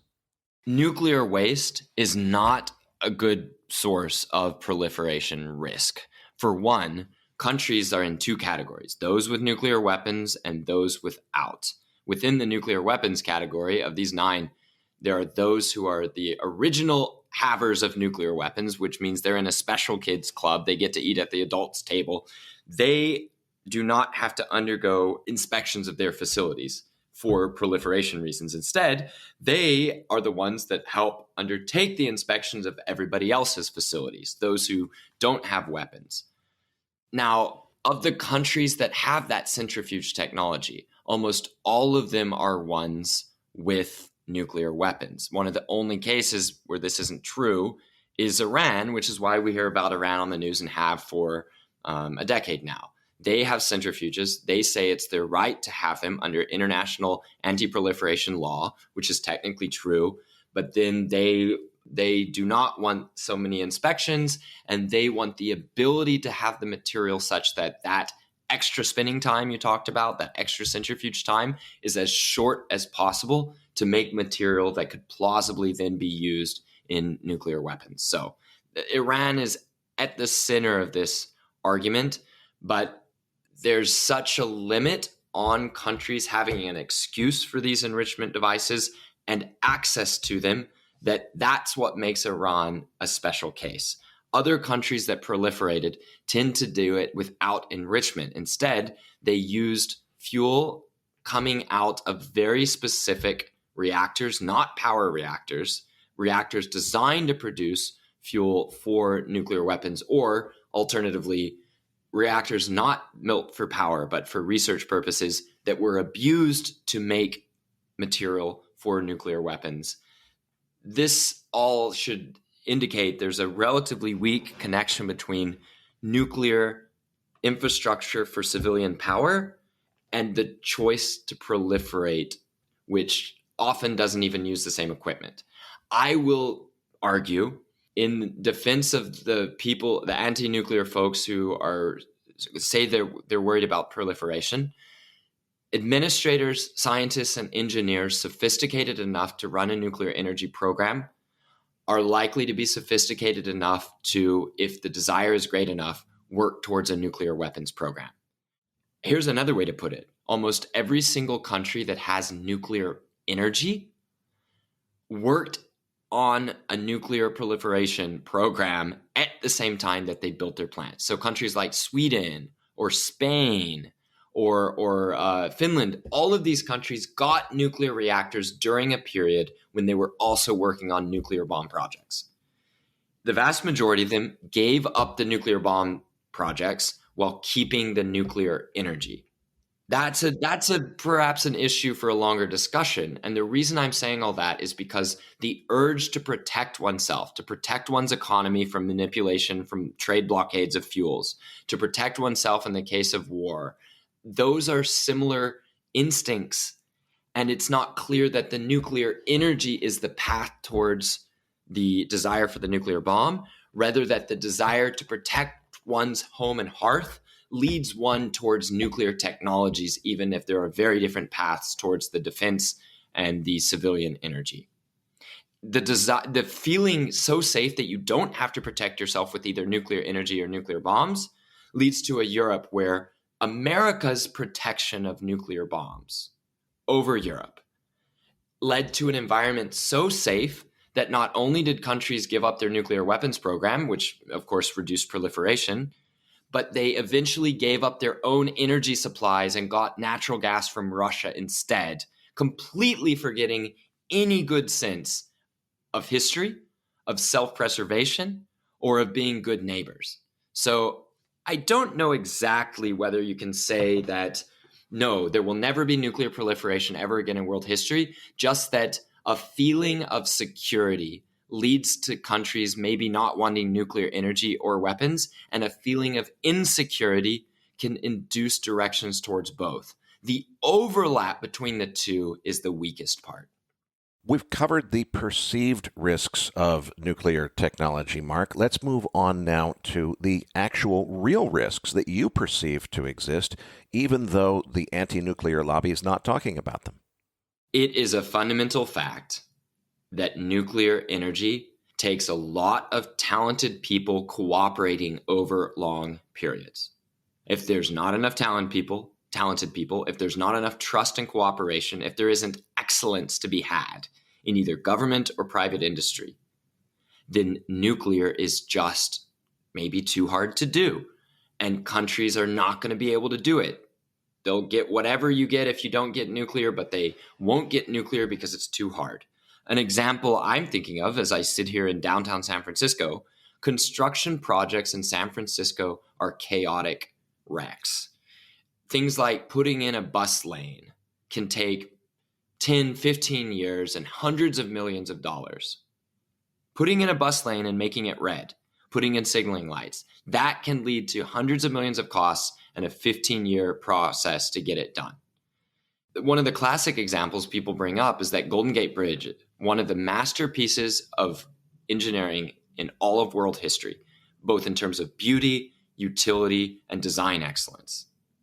Only took a few years, came in on time and on budget for an inflation-adjusted cost of a few $100 million during the Depression. So they did it without computers, and they did it without cell phones. And the project broke new grounds in worker safety. The guy who led the project, he wasn't brilliant at designing bridges, but he found brilliant people. But he was brilliant in pushing for worker safety and building a net that caught workers as they fell.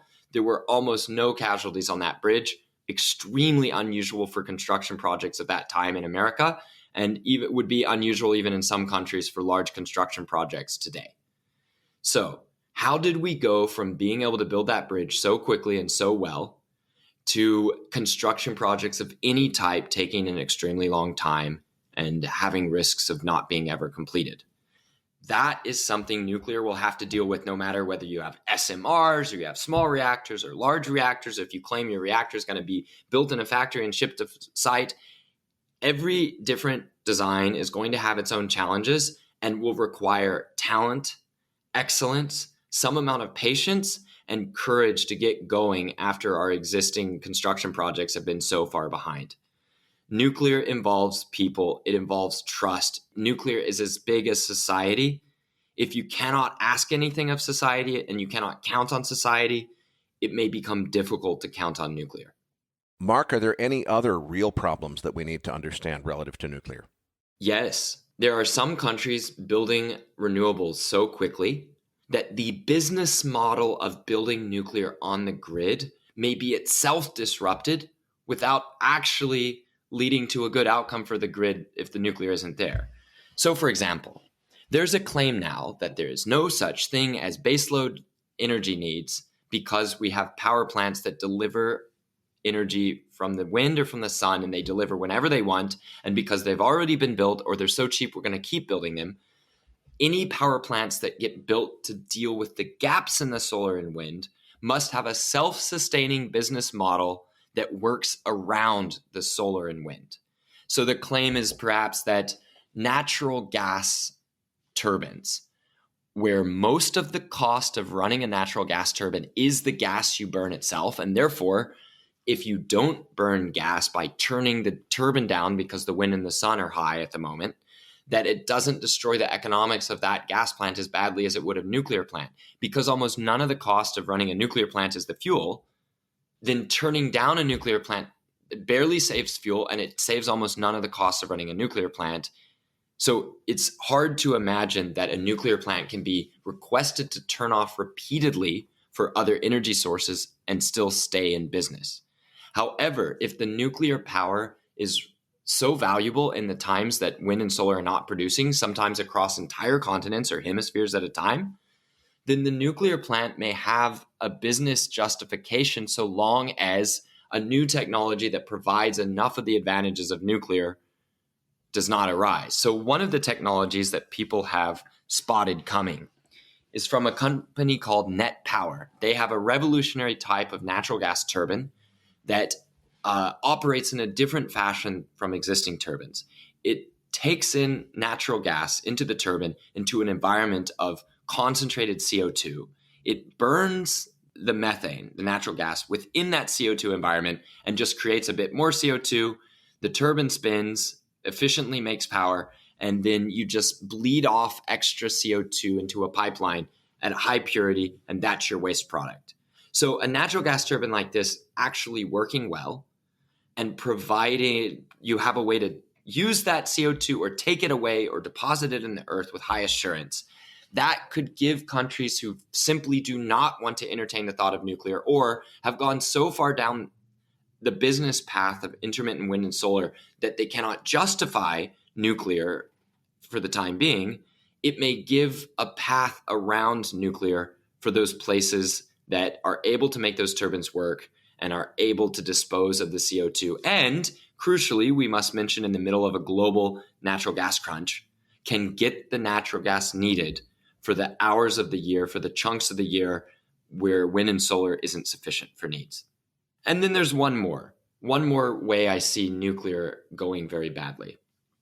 If we have so thoroughly damaged our energy supplies, which had been steadily growing and growing and growing and growing for 100, 150 years, if we've damaged our energy supplies in such a way that we damage our wealth and the societal complexity that you mentioned so eloquently in your opening, Erik, then we may not be rich enough for the upfront costs of doing nuclear. And like a parent sitting on an airplane that is not able to get their own gas mask on before helping a child, if the rich countries don't have the capital to help themselves, they may not ever have the capital to help poorer countries develop. Rich countries got rich on coal, oil, nuclear, and hydro. If we have denied all those things to poor countries and therefore and do not put our own gas mask on, our own oxygen mask on soon enough, we do not secure our own source of abundant wealth by building energy like nuclear, it may be that nuclear has less of a future because we and complex society has less of a future. Some issues I'm simply not concerned about is the quantity of uranium or plutonium or thorium. Those materials are present in our Earth in such a quantity, and we need so little of it to run a large nuclear plant that the exploration and finding of new uranium will be sufficient to run nuclear plants for an extremely long time, even if that nuclear fleet expands to cover much of the world's needs. Mark, something that occurred to me as you were speaking that I think is really important to understand. First of all, my thesis of how this is going to go down is I don't think we ever get to nuclear energy until we get to the point where there simply is no other viable alternative. And that's not because it's not a good choice. It's because, unfortunately, there's so much fear and emotion in the system that I just don't think that public policy or public sentiment is going to be willing to accept nuclear until we get into the energy crisis that I think is coming as soon as the recession that's about to start is over. And as you point out, there's a risk that we get into this situation where the recession is so bad that it's difficult to make that investment in nuclear. But I want to also put this in perspective in terms of time. I think that we're going to get to the realization that, oh my gosh, we've got a real energy crisis. We're going to have to really invest quickly in trying to increase our oil and gas production capability, but it's still not going to be enough. We're going to need nuclear, and we're going to need it right now. And the problem is you can't have nuclear right now. You can make a decision to make a strategic investment in nuclear power as the future, and then it takes about 20 years to build it out before it's really a solution. Is there anything that we can do in order to have nuclear be more helpful sooner? Because frankly, once we get to the energy crisis that I think is coming, we're going to need a solution that's within, a year or two, not within a decade or two. Well, I think of a poem from the 1800s where there's a line, "For all sad words of tongue or pen, the saddest are these, it might have been." It is maddening to watch videos of Liberal Democratic Party leader Nicholas Clegg from the UK, who entered government with the Tories back, 12 years ago in 2010, I believe, who claims, and you can see these on videos, that you shouldn't build nuclear because it won't be available until perhaps 2022. Well, the UK has a horrible energy crisis now here in 2022. It was more or less okay on energy for the first half of 2021, and they had more than enough energy in 2020. So in 2 years, that comment has gone from looking decent to being a farce and a dangerous one at that. So I think it is interesting that nuclear does take time. And in terms of surviving a severe drawdown in energy supplies in order to come back later with nuclear, I think it will be possible. And that maybe that's a little bit more optimistic than I was before. I think watching the degree that people who have to suffer can suffer in Ukraine and surrounding countries to make it through this war of invasion from Russia, I think people have a capacity to suffer that's much higher than we might give them credit for if they know why they're suffering and they see a light at the end of the tunnel. I think nuclear will have the ability to give hope that even if there's turmoil and hardship and anger at deprivations from the energy crisis, one thing that will provide hope and political consensus in countries otherwise torn by disagreement will be the need to move towards nuclear. Will that lead to projects in every country? No. But in the countries that do get nuclear progress, prosperity will be restored faster than those that don't. And the rewards of getting a nuclear plant project off the ground will increase. And it will increase the relative disparity between countries that do make the decision to move towards nuclear and those that don't. We're going to see a wave of countries that started nuclear before this crisis get their nuclear plants. They will be very splashy turning on moments.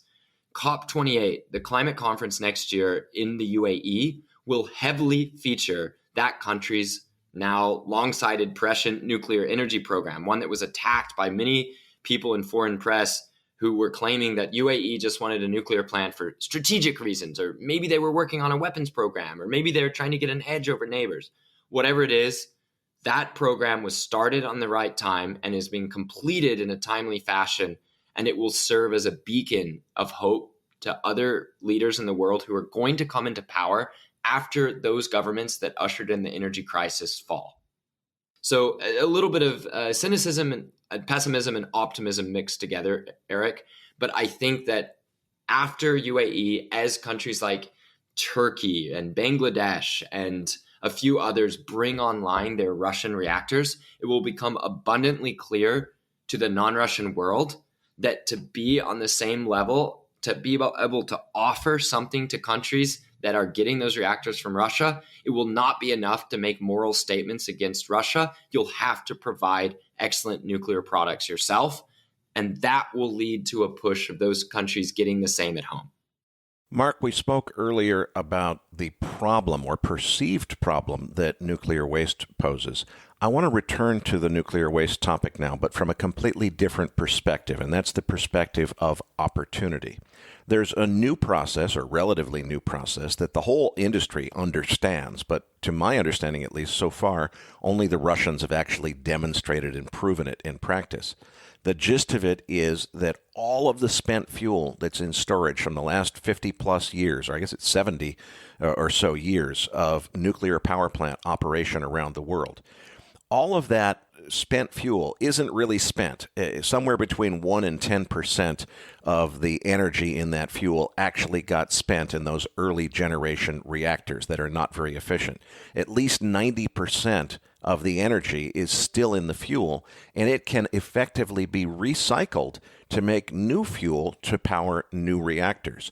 Now, to my thinking, the profound benefit here is that it seems to me from a PR perspective, from a public perception management perspective, you could roll out a plan that says we're going to bring on new nuclear power plants in order to meet the next 20 years of our energy needs.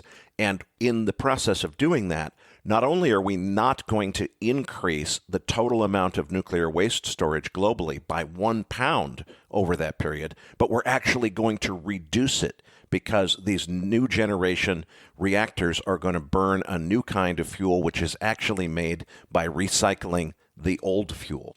But there's a downside to that, which is if you've got the technology, so to speak, that you know how to run that recycling process that gives you the ability to transform spent nuclear waste into new nuclear fuel, then you probably also have the technology to turn it into weapons-grade products. So that means you've got a proliferation risk.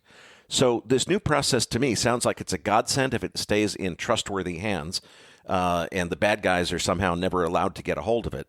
But right now, it sounds like the only people that are really leaders in this space just happen to be the Russians, which is kind of inconvenient for the West given present foreign policy. So, Mark, please tell us the pros and cons of this new idea, or maybe it's not that new, but the approach of recycling existing nuclear waste, both to get rid of it and to make new fuel so that we don't have to continue making more and more waste in more and more waste storage sites around the countryside. I'll have to introduce a new term here, fast reactor. Now, fast reactor is short for fast neutron reactor. And what the fast is referring to is that in these reactors, you do not put in materials to slow down neutrons so that they collide with atoms of uranium at a slow speed. Now, there's some quantum weirdness here, but neutrons running into a uranium atom at a slow speed are actually more likely to split it than if they run into a uranium atom at a medium speed. Up at higher speeds, there's a maybe not as high a chance of splitting, but higher chance of the splitting causing more neutrons to come out upon hitting any given uranium atom, whether it's the type of uranium atom that's easier to split or harder. So all of that to say, you can design your reactor to take advantage of the properties of extremely fast flying neutrons in the core. These fast neutrons can do things like hit uranium, bump it up to plutonium, and then split that plutonium. Or you can hit thorium with a uranium, bump that thorium up to, very briefly, protactinium, and then that protactinium naturally breaks down quite rapidly into uranium-233, and the next neutron that runs into that uranium-233 is pretty likely to split it into smaller bits and tons of energy. So these fast breeder reactors, so-called because they breed more fuel, usable fuel, than what you put into them originally, are what Russia has developed out at one of their sites in Beloyarsk. Now, tons of countries were working on fast breeder reactors. Just off the top of my head, here are countries that had operating fast breeder reactors: USA, United Kingdom, France. I believe Germany may have had something at some point. Japan definitely did.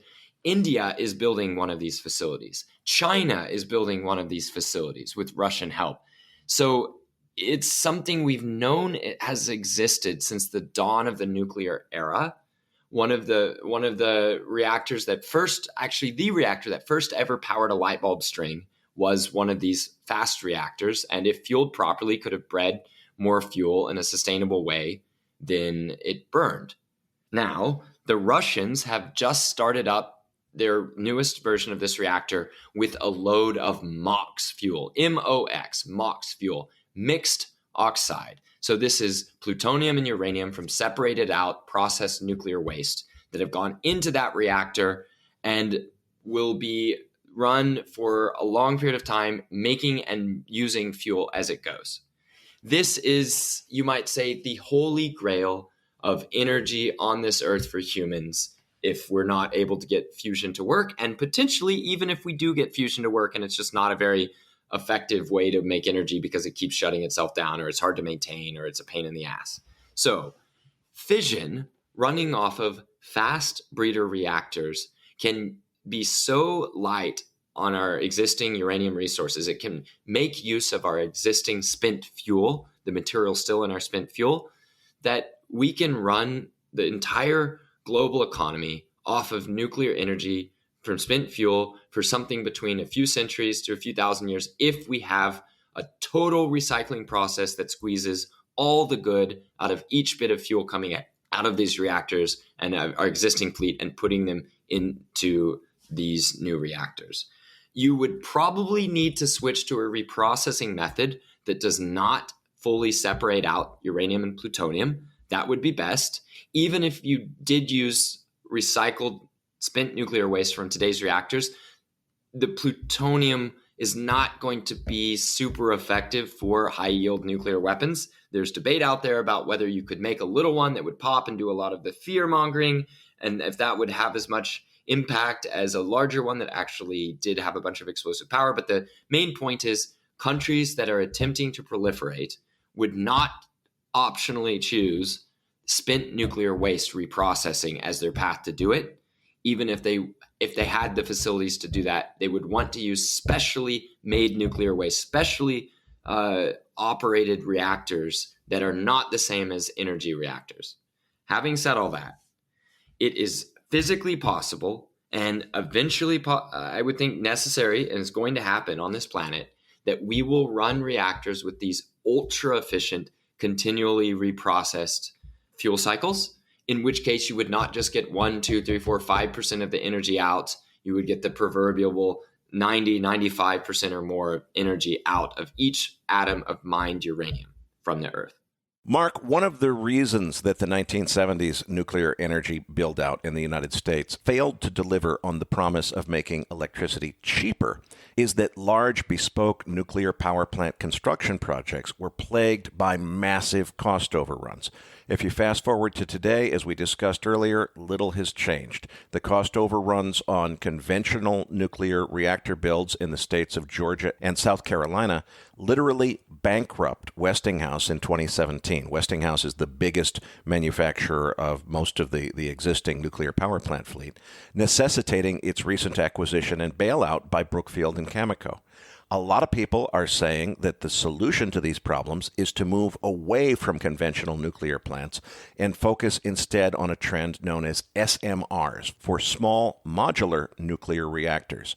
The idea is that instead of building a gigantic gigawatt reactor like a Westinghouse AP1000 that has to be assembled on site in a gigantic public works project like Vogtle in Georgia, you could instead design small modular reactors of, say, 100 megawatts of power generation capacity, which are built and tested in a factory and which fit in the form factor of a 40-foot shipping container. So if you need 1,000 megawatt generation capacity, which would be equivalent approximately of a Westinghouse AP1000, you just order 10 of these modular 100 megawatt units, and they'd show up in the form of 10 shipping containers that show up on 10 trucks. You don't have a gigantic construction project. All you have to do is hook them up, wire them together, and you've got your 1,000 megawatt or gigawatt power plant. A lot of people seem to think that SMRs are going to be all the rage and the way of the future. I was surprised to learn off the air that you're actually a skeptic of that sales pitch. So, Mark, what's your take on both sides of this story? First, tell us about these SMRs, what they are, why other people think they're the way of the future, and then explain why you have reservations about that approach and actually favor conventional nuclear over SMRs for most applications. SMR is a marketing term that does not guarantee whether a reactor is small or not, doesn't really guarantee whether it's seriously modular or not. And so therefore, the blanket phrase SMR can hide products that are just very bad ideas, badly designed, and would probably be badly implemented, while making other reactors that are effectively going to lead the nuclear renaissance if it's going to happen, and make them look not as cool because they don't look as modular, or they don't look as small, or they. So let me give you an example. If you can build a large reactor quickly and effectively, that will probably make cheaper energy than a small modular reactor that is multiplied several times to make the same capacity. But we here in the West have mostly lost the ability to build such reactors. Now, we might have relearned enough lessons at Vogtle that we could do some large ones, but if you wanted to get reactors from Koreans or the Chinese or the Russians, they will be able to sell you a reactor that is both large and built reasonably on time and on budget, whereas they would probably advise you that smaller reactors, you'd better have a really good business reason you don't need much power, or your grid maybe isn't up to snuff, because as they're capable of building large reactors, they themselves can see that the smaller ones are more expensive per unit energy over the longer run. Having said that, America needs to relearn how to build, and there are lessons and insights in shrinking reactors back down that may end up making higher quality construction projects, higher quality managed projects that lead to a resurgence in nuclear building in the US. One of the fastest things that you would probably see is upsizing the reactor core of those to make a little bit more power. Where that works, what you see is why we made the reactors larger in the first place, why we went from reactors of 30 megawatts up to 300 megawatts and then to 1,500 megawatts. Why did we do that from 1960 to 1980? Why did we continue to uprate reactors? Because if you know how to build a plant, one of the easiest and fastest things to make more power is to just increase the diameter of the reactor just a little bit. And there's a sort of a cube power law that comes into play in making a higher power plant without making it much larger. And we would be doing that as soon as we learned how to make the small modular reactors. In fact, some of the most talked about SMRs are as large or larger than the existing large reactors that were built back in the 70s. And you have to ask, were the ones in the 70s, if we were to do that exactly again, would they count as SMRs? What exactly is it that makes it an SMR? Now, you could say you build it in a factory, but almost no proposals from SMRs are that perfect vision you see where it comes in individually packaged vessels. I am suspicious of anything claiming to be that small while that high power. That sounds to me like great compromises have been made somewhere in the engineering. But if people can make a strong case and show how they can do it safely, we'll see. The history of nuclear has been taking a little bit more space, a little bit more complexity, a little bit more effort, and finally more cost than you expected to just at the design level of the nuclear engineers working on a project. Does that make sense? Absolutely. So your take here is that SMRs are more marketing than reality. But with respect to... No, that the phrase is a dangerous marketing phrase that is used irresponsibly. But some of the projects, not all of them, some of the projects that will lead the resurgence of nuclear in the West are currently marketed as SMRs next to other reactors that will not lead the resurgence in the US, that will be unsuccessful business ventures. And that the biggest step is accepting that nuclear is worth exploring. And then the next step is putting together an appropriate project for the place that you're building it, for the country that's undertaking it, for the companies involved. That may or may not be an SMR, and it may or may not be an SMR that's considered advanced versus old school, shall we say. One of the most promising SMRs, for example, is the General Electric Hitachi BWRX-10 boiling water reactor. It is a relatively straightforward evolution of technology we already have today, of supply chains we already have today, and uses a straightforward evolution of the reactor safety case, the licensing safety case of plants that have already been given licenses to be built or even to operate. So it works with the society we have. It should work well with the industry we hope to rebuild. And that's not as assured for the more exotic or more, you might say, innovative reactor designs that people propose. Okay, so the message really is do your homework and don't get sucked in that just because it's small and modular, that makes it a good reactor. What about the idea of building the larger plants by creating modules in factories with high quality control and assembling them on site rather than actually building them on site? This is, in fact, the way we've built reactors for as long as we've been doing it. Russia has massive assembly lines where you can see a line of reactor vessels being formed and being prepared to ship to site. Russia can then choose between its many projects it has going simultaneously to make sure that optimal time to build is being achieved at each one by sending reactor vessels where they're needed most. I've even heard of examples where they've sent a reactor vessel to a site. They accidentally dropped the reactor vessel a few inches onto the ground. It spooked a customer, and the customer requested a new reactor vessel. And then they were able to change out the reactor vessels between projects and get them both installed into plants that are about to be turned on. So that is an interchangeability of parts that actually has been a feature of nuclear for a long time. It's just the construction management, the integration, the licensing, and the societal pushback all combined in toxic ways to produce very slow construction and completion times for the last wave of reactors in the late 70s, 80s, and early 90s in a lot of the West. In Japan, actually, I know I've talked about the problems with the safety culture there, but in terms of construction, large modular reactors were created in the 90s in 36 months at existing plants. 1,300 megawatt reactors built in 36 months from first concrete to turning on and first nuclear reaction. 48 months when you include the time to enter full-scale commercial power generation to sell electricity on the grid. That time would be considered very good by an SMR builder, except the SMR builder is going to have a lot less power at the end of the construction. This doesn't mean we can skip SMRs here in the West if we've gotten bad at building the large ones. I have to emphasize, though, countries building nuclear programs that are life or death are choosing the plain old standard large reactors on sale from vendors who know how to build them or have recently built them. That doesn't mean that countries won't come to rely on the SMRs too, but countries faced with making ultra high stakes decisions that need the lowest amount of innovation, the least amount of risk in the product they're buying, are choosing the reactors that SMR language is coded to attack. Mark, let's move on now to a collection of topics known as advanced nuclear.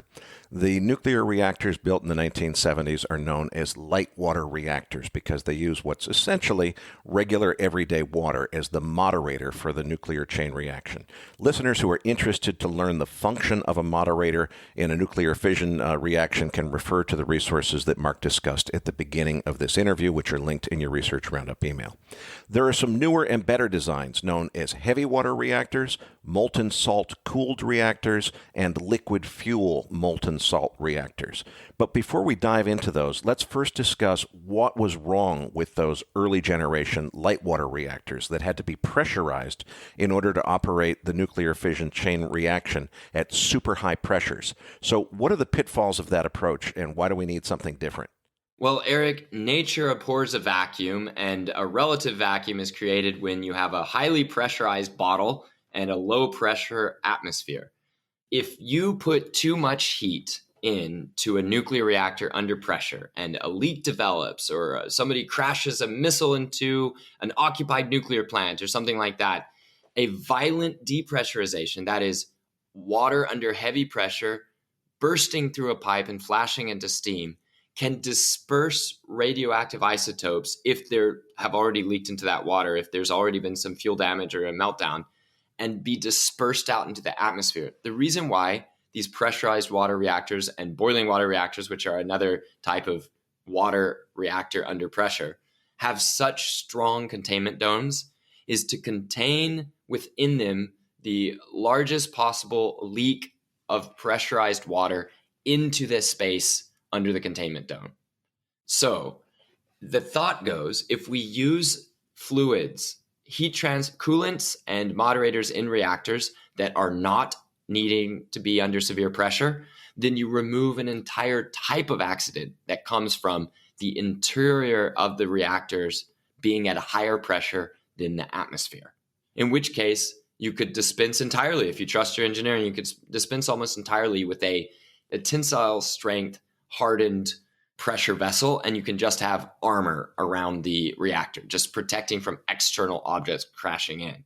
In fact, the thought that the Fukushima Daiichi design had enough of that protection around the reactor itself because of the low pressures inside, relatively low pressures inside, was part of what led to a somewhat weaker containment building that was then breached when there was a hydrogen explosion. So these are definitely things that you would look at step by step in a safety case for the reactor, but it is true that if you have a sodium cooled reactor and the sodium is at atmospheric pressures, even if it's at several hundred degrees C hotter than water, that is going to lead to different and possibly reduced maximum accidents compared to pressurized water reactors.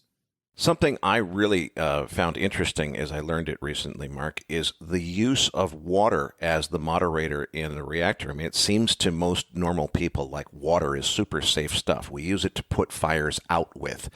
And of course, you have to stop and remember the chemical formula for water, H2O. That's hydrogen and oxygen. Hydrogen is the very explosive gas that was in the Hindenburg. Oxygen is the stuff that makes everything burn hotter and faster. So, the last thing you want is hydrogen and oxygen, which is an incredibly explosive combination. Well, water is obviously safe. It's not hydrogen and oxygen. It's a combination. Those hydrogen and oxygen atoms are bonded together in a covalent bond that's so strong that nothing could break it apart short of, say, the neutron implosion of a sustained nuclear reaction, which is exactly what's going on inside of a reactor. So what actually blew the roof off the top of the building at Fukushima Daiichi was when the water inside the reactor separated into hydrogen and oxygen and then exploded. So getting the water out of or using something other than water as a moderator seems like a really good idea. What are the benefits of heavy water reactors and where are they used? Heavy water is water that has as its hydrogen atoms, chubby hydrogen, deuterium. That is hydrogen that instead of just being a single proton and an electron is a proton plus a neutron, a neutrally charged particle just as heavy as the proton. So what happens here is that it's a little bit less likely to absorb stray neutrons, meaning it reflects those neutrons back into the reaction and is therefore it's it's more stingy and less wasteful of the neutrons.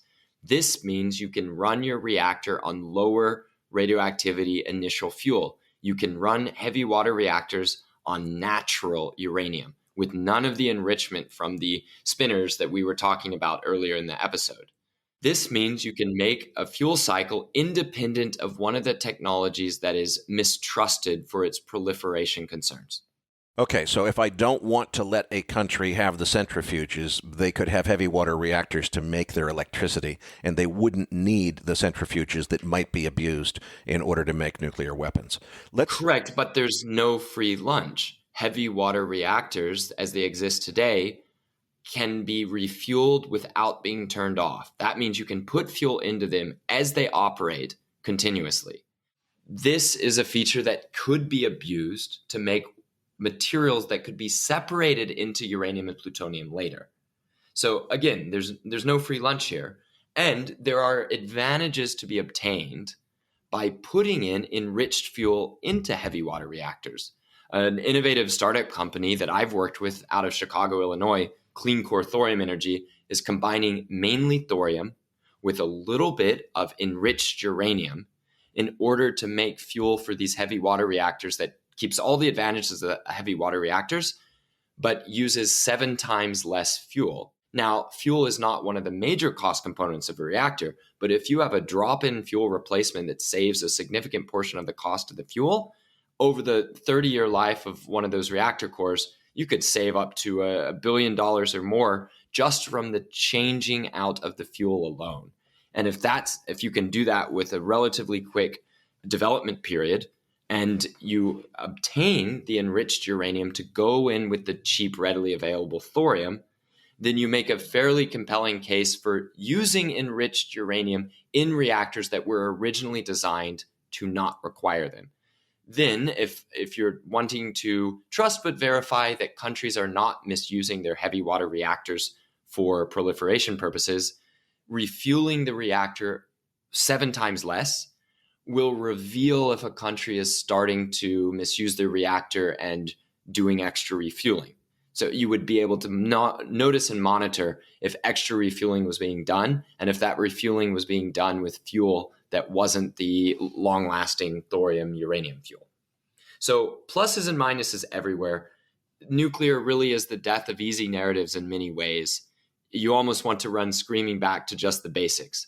Extreme energy density, ultra long lasting machines, almost all money to labor and operations rather than to materials harvested from the earth, and steady, safe power. Let's move on to the next one, which is the molten salt cooled reactor. You described previously why it is beneficial to get the water out of the reactor so you're not using something that can separate into hydrogen and oxygen, instead using melted salt, essentially, as the moderator for the nuclear reaction. What's the current status of molten salt cooled reactor development? Is this something that you can buy and use today, and is it permitted by regulators? No, you cannot buy an off-the-shelf reactor of this type. Now, people cover a wide range of reactor designs and configurations with the phrase molten salt. Now, I like the fact that molten salt can operate at extremely high temperatures. I get a little bit uneasy when people suggest melting and dissolving the fuel itself into this molten salt, because that takes one more barrier away between you and the atmosphere and your fuel and your fission products that are bouncing around in there by dissolving the structural integrity of the fuel form that would normally maintain all those fission products. So molten salt has this advantage. If you have any heat engine, any device like a power plant that operates at a hot temperature and puts out waste heat to a cold world, the maximum efficiency, the amount of useful work you can get out of the energy you put in, is limited by how hot the hottest temperature of your device is and how much work you're doing at those high temperatures before you get waste heat.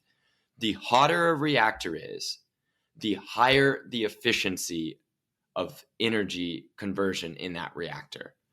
If you want to run industries that require hot temperatures, off of the pure BTUs, the pure energy coming out of these reactors, you will do best from an efficiency standpoint, and there hopefully a cost standpoint if the reactors operate well, with having the highest possible temperatures for your heat transfer. That's going to come from molten salts.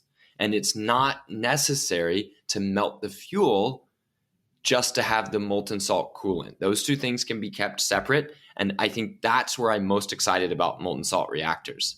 Their potential for use in high heat environments.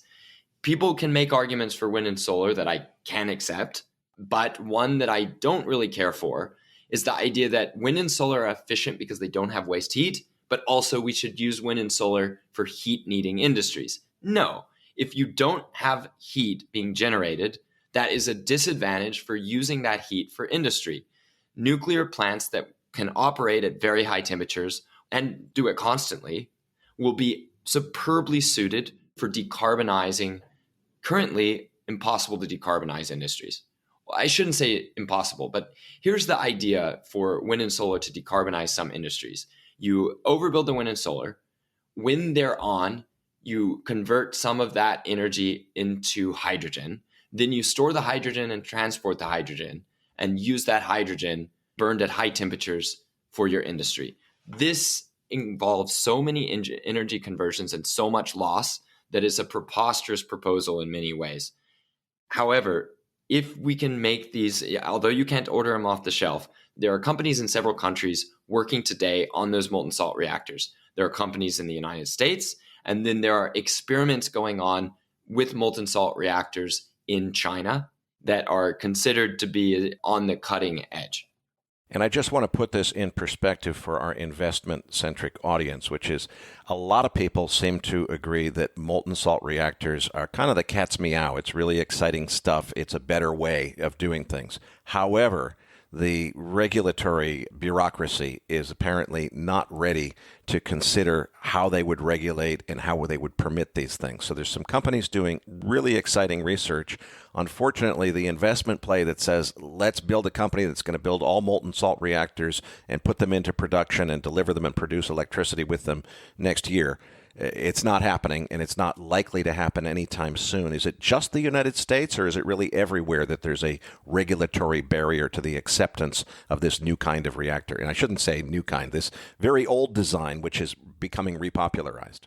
Well, it's yet to be seen what happens if countries come to nuclear under an environment of extreme enthusiasm at all levels of government and society for nuclear. It is clear that the international community does have a say and does hold weight in how countries approach nuclear. For better or worse, nuclear is an internationally important industry, and the opinion of countries around the world will matter, especially if those countries are providing financial support and regulatory support and technologies. They're going to want to know that a receiving country is using that well.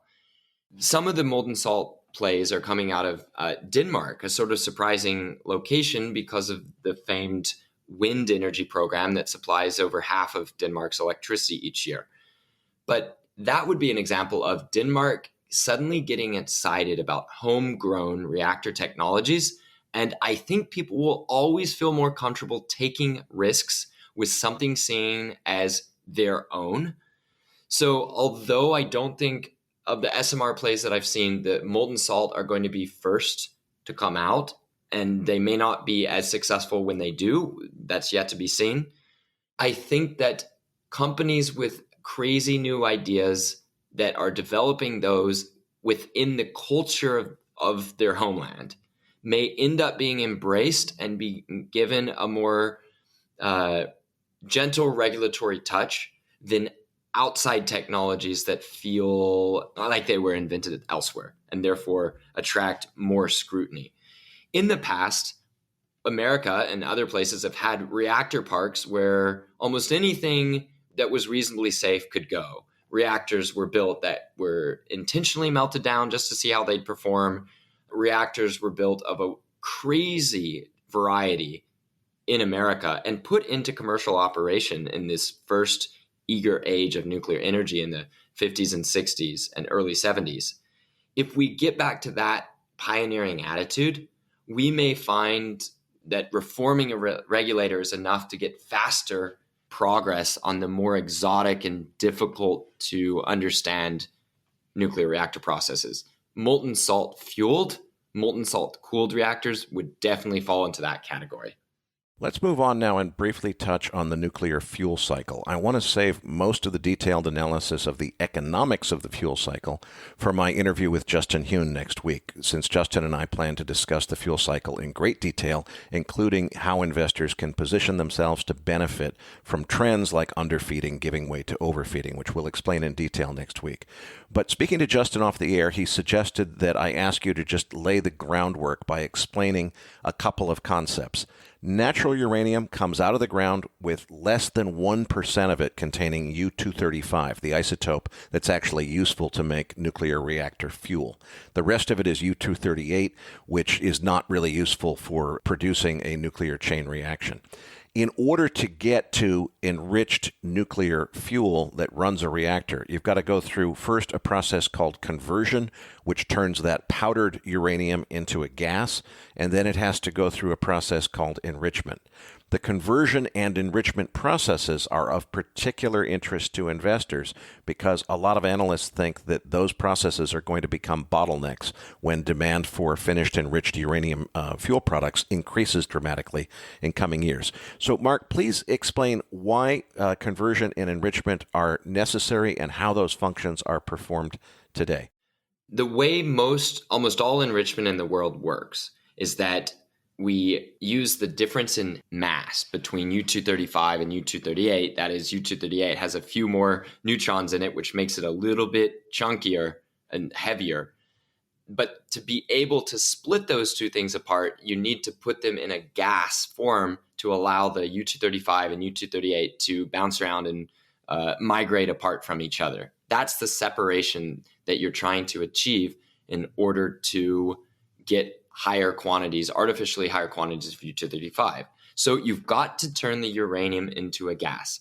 You do that by a few different chemical processes that are part of the fluorine industry, and you end up with uranium hexafluoride. That's a heavy gas with one uranium atom and 6 fluorine gas atoms and one fat molecule. This gas is then spun at a very high rate of speed in centrifuges, and uranium-238 goes out a little bit more, uranium-235 goes in a little bit more, and that leads to a concentration gradient that allows you to suck out gas with a slightly higher amount of U-235 in it. And then you do it again and again and again and again and again in what's called an enrichment cascade until you have the concentration of uranium that you desire. So turning uranium into a gas is something that you need not too much of in the world, but if you don't have it, your enrichment comes to a halt quite quick. So it's essential, but not very economically valuable if there's even a little bit more than the amount you need in around the world. What's happened is that enough of that capacity was in Russia that losing that capacity from Russia puts us in a bit of a bind. We've got to stand up our own uranium hexafluoride conversion facilities quite quickly. Now, we do have facilities that were turned offline that can be put back into service. And around the world, governments have such an inspiration to get this done that it's, don't want to say it's somebody else's problem, so it'll automatically happen, but it's a relatively small worry for me. Perhaps a bigger worry is the enrichment facilities itself. Enough of that enrichment facility capacity was located in Russia that if everybody suddenly needs to cut a new contract to replace their volumes that they were expecting to buy from Russia in the future, then we don't have quite enough enrichment for everybody to get it done at anywhere near the price that's available today. The question is, will there be actual shortages that lead to nuclear plants having big enough delays on fuel that they can't operate? I've queried people involved in the nuclear industry, and they seem to say no, but they don't want to say no so loudly that we don't invest in the enrichment capacity that solves the problem, if that makes sense. So yes, quite essential. Yes, somebody's going to collect economic rents for some time in this bottleneck, but it shouldn't be something that either is an argument against doing nuclear energy or that we cannot solve and will lead to shortages of nuclear electricity. Well, it's definitely an opportunity that I think about from an investment standpoint, because I think there's complacency in the system where most people I'm talking to are saying, look, don't worry about being able to get the enrichment services from Russia, because the people that are writing the sanctions understand we don't have that capability. We're not going to sanction and embargo Russia so it's not allowed to sell us any enrichment services. We're smarter than that. And I sort of say, wait a minute, did you consider whether or not Vladimir Putin is smart enough to figure out that he could do some real damage by cutting us off from those services? So I don't know how much important revenue Russia derives from selling enrichment services to the West, but Russia certainly is in a position to withhold those services as an act of economic warfare. If they did so, as I understand it, we would be screwed. We would have a nuclear industry which does, as I understand it, have a fair amount of fuel stock. It's not like we're going to run out next month. But within a short number of years, you would have to really build out a whole bunch of enrichment facilities. If you do it the old way, it means a lot of those high revolution speed centrifuges are needed. We'd have to build plants to do all that stuff in the West. There's also a new approach, though, called laser enrichment. Is that a better way to do it? If let's imagine that we lost access to Russian enrichment services and had to replace that capacity, would we be better off to start building out a whole bunch of facilities full of centrifuges, or is this new laser approach a better way to do it? Well, the truth is laser enrichment has a few years to go. I've been told that the technology should be good to go. It does work at a small scale, but we need to commercialize it. America is the country that owns commercial laser technology. That laser technology needs about 4 years of really intense sprint development, or maybe double that of slow plodding development. If laser enrichment and the economic advantages that it could bring is considered important, either investors or government can work together to accelerate that development and get that laser enrichment going at commercial scales by perhaps late 2027, early 2028, if the money spigot turned on straight away. The expectation for centrifuge enrichments is a little bit sooner. And if you just pay the Europeans to expand their already existing technology, already existing plants, then they can get even higher certainty of increased capacity in short order. I think that's the way I'd put it. So it sounds like your preferred second source, if Russian enrichment services were just taken offline because of geopolitical developments, Europe is the second source to go to. They don't have enough capacity, but they do have the infrastructure. They just have to increase their capacity in order to be able to service the need. Right. And some of those European facilities aren't in Europe. They're in America. The Europeans own the main enrichment facility in the U.S. Okay, and as I understand it, the play, if you're trying to bet as a stock investor on laser enrichment, is actually an Australian company, Silex Technologies? So that would be directly involving yourself in the enrichment technology, but the Silex technology is itself held in a cooperative structure called Global Laser Enrichment that is a subsidiary of Cameco. Okay, so laser enrichment plays for investors are going to be Cameco or Silex if you want a focused play. Correct. And one thing we didn't mention is that if you shove more natural uranium into these centrifuges and only squeeze them a little bit, then you can up your amount of material coming out, but you have to use a lot more mined uranium. I would imagine Justin will thoroughly go over this next time. Yes, he definitely will. We have a plan to attack the fuel cycle in detail in next week's interview. Mark, I'd like to return now to the subject of that video that inspired you to pursue this career in the first place, and that was the use of thorium rather than uranium to power nuclear power reactors.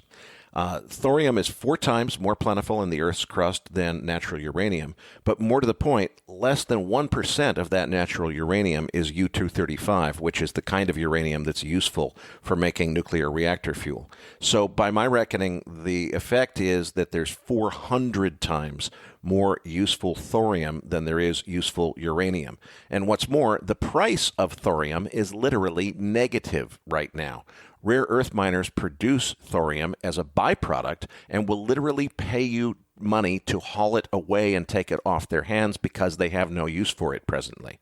Now, here's what frankly pisses me off, Mark. Every single knowledgeable investor in this space who I've consulted with has told me exactly the same thing about thorium, and that includes people like nuclear hedge fund manager Mike Alkin and billionaire mining tycoon Robert Friedland. These are people who clearly know what they're talking about. And what they tell me is that thorium is every bit as exciting as guys like Kirk Sorensen make it out to be in terms of its potential. But then in the very next breath, they tell me that I would be a fool to try to invest in it because regulators in the West are nowhere close to being ready to even consider permitting a thorium-fuelled reactor. Now, China has a big program to develop thorium-fuelled reactors, but in the good old US of A, I'm told that even considering any fuel source other than uranium is basically just categorically out of the question unless there was a completely new government-driven policy initiative where the government's driving the bus and making it the priority, and it sounds like that's not even remotely on their radar right now. So what's the straight scoop on thorium, Mark? Is it really the tragedy that I'm hearing in the sense that it could potentially change everything for the better, as Kirk Sorensen has said in his many videos, but the government is standing in the way of progress, or is there more to the story than that? The first commercial core we ran in the first commercial reactor built in the US was a thorium fuel. Its performance just wasn't as good and it wasn't worth the effort, so they switched it out. We've had several countries run thorium fueled reactors. There's nothing magic about thorium. You have to convert thorium into uranium to run your reactor in the first place. What's happening here is people are confusing thorium, the fuel, with their favored reactor type that they want either for other reasons or because it's required in order to convert the thorium into uranium in order to burn it. So, as an example, heavy water reactors can run off of a combination of thorium and high assay, low enriched uranium. That is uranium that's higher enrichment than the 5% most commonly used today as the cutting edge PWR fuel, but lower than the 20% that's considered above that is considered an unacceptable proliferation risk. So if you combined high assay, low enriched uranium, HALEU uranium, around 20%, a little bit of it with thorium, without any real regulatory troubles, you can put that into heavy water reactors. I think that the thorium community has not focused on that, one, because they didn't realize that combination was possible, and two, because it wouldn't give them the sense of total, all-encompassing revolution that fits their narrative of what we're going to get from nuclear if we do it just right. So the idea that we've run thorium reactors, it is not that welcome because it means that we should understand why we were using thorium and then we stopped.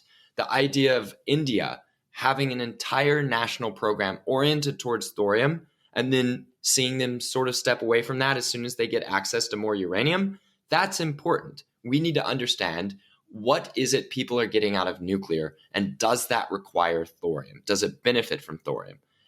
I think Clean Core Thorium Energy has made a clear business case that has been essentially accepted by heavy water reactor operators, that there is value to be gained anywhere from 5 to 10% of the operation cost of these reactors, potentially, of using a thorium plus HALEU uranium blend.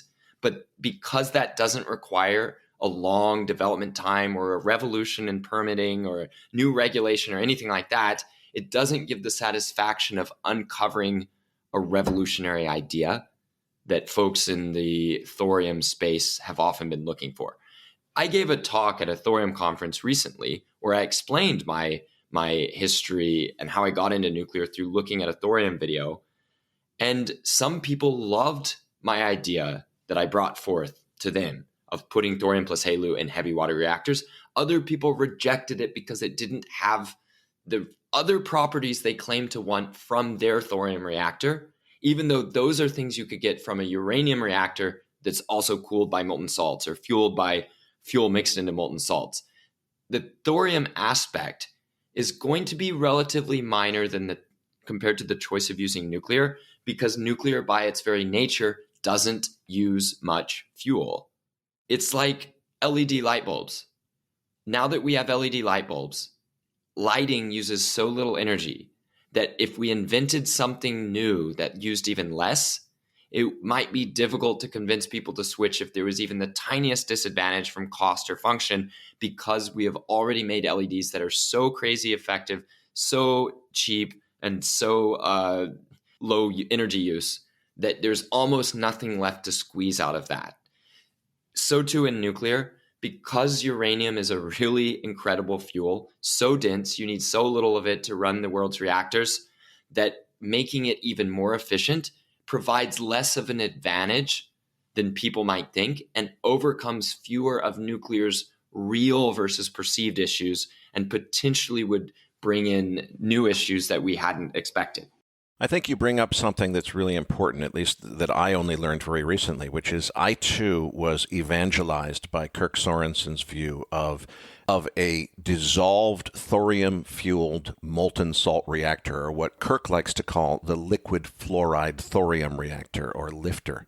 I was so evangelized by that I didn't realize that most of the benefits that he's talking about in those videos are really benefits of the molten salt reactor design. You could use a molten salt uranium-fueled reactor and get most of those benefits, and perhaps that would be easier to permit from a regulatory standpoint. Am I on the right track there in terms of separating those issues? I think so, and we could go further and say that a good chunk of the advantages he's talking about are from any nuclear of any design whatsoever. And I would say that Americans have a blind spot towards Canadian reactors because that's not a type that we ever permitted for use in the US, and we never built it here. So it wasn't something that's on our mind. And there was some commercial mismanagement of Canadian reactors and some difficulties along the way that led them not to spread as far as American-style reactors spread. So only 6 or 7 countries use those Canadian-style reactors, and it just slips our mind when we're looking for a revolutionary technology. Something else, a lot of the advantages people talk about with lifters are not just from nuclear as nuclear, but come from electrification and expansion of electricity access. So thorium, a little bitty atom, is left to bear a very heavy weight for solving all the world's problems, when much of that is a solution that comes from any effective increase of nuclear electricity itself. Mark, final question. We began this discussion 2 hours ago with your favorite picks for high-level learning resources for listeners who wanted to understand the science of this and not just the industrial landscape.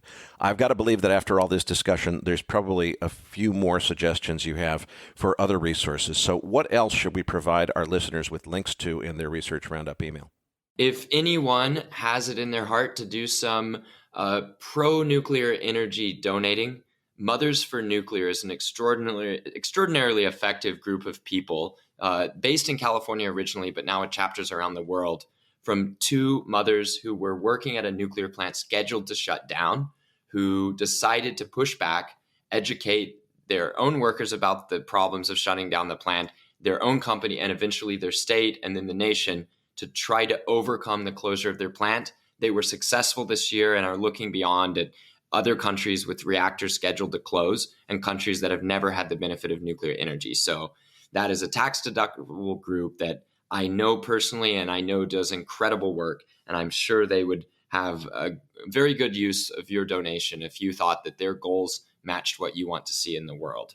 Next, if you're interested in this story of thorium plus Canadian-style reactors, you can certainly learn more either by contacting the team at Clean Core Thorium Energy, or you can reach out to me and I'll put you in touch and show you what they're working on going into the next year. They're about to be the company with some of the most extraordinary new irradiation data for designing all types of advanced reactors, because they're just about first in line for a rare spot for their test assembly in Idaho National Laboratory's test reactor next spring. And then finally, you can always get a hold of me through direct messages on Twitter at EnergyBants, or a hold of my team at my energy consultancy, Radiant Energy Group, where you can get a hold of me at mark@radiantenergygroup.com. Thanks for a terrific long-form holiday interview, Mark. Patrick Ceresna and I will be back as MacroVoices continues right here at macrovoices.com.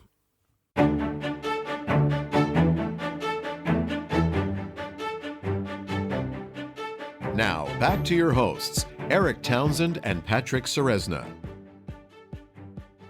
Great interview with Mark Nelson, Eric.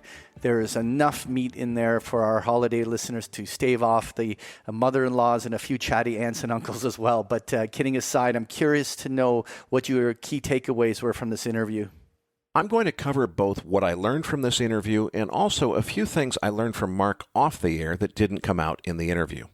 One of the most important points that was never explicitly stated in the interview is this. New reactor technology completely eliminates meltdown risk. In particular, some of the molten salt reactor designs literally shut themselves down automatically with zero meltdown risk. It simply cannot happen with these new designs, even if the power goes out and the pumps fail and so forth. It can't melt down. But unfortunately, those advanced designs are not what's being built, primarily because regulators are not prepared to consider permitting them, especially in the United States. I personally didn't understand the real story on nuclear waste until I did a little research for this interview. The industry isn't quite ready to implement it yet, but the technology has been invented and proven to take every single ounce of nuclear waste from the last 70 years of reactor operation, reprocess it, and make new fuel out of it. So it will eventually be possible to build out a fleet of new nuclear reactors to replace all of the coal-fired power plants, while decreasing rather than increasing the total amount of spent fuel in storage globally. I think that's going to play a key role in overcoming public perception problems with nuclear energy. Something we didn't discuss, but which I predict will become a prominent new objection to nuclear energy, will be the risk of targeting nuclear power plants in wars. To be clear, there's absolutely zero risk of dropping a conventional bomb on a nuclear power plant and having it somehow cause a nuclear explosion as a result. It just doesn't work that way.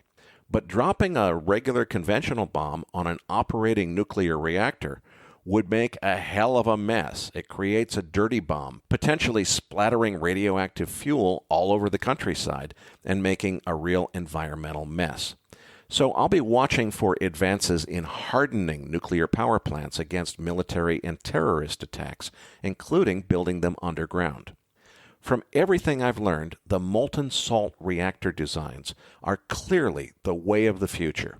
And for anyone who's seen Kirk Sorensen's thorium videos, I think it's important to note that most of the benefits that Kirk describes for the lifter reactor are actually benefits of molten salt reactors generally, regardless of whether the fuel happens to be thorium or uranium.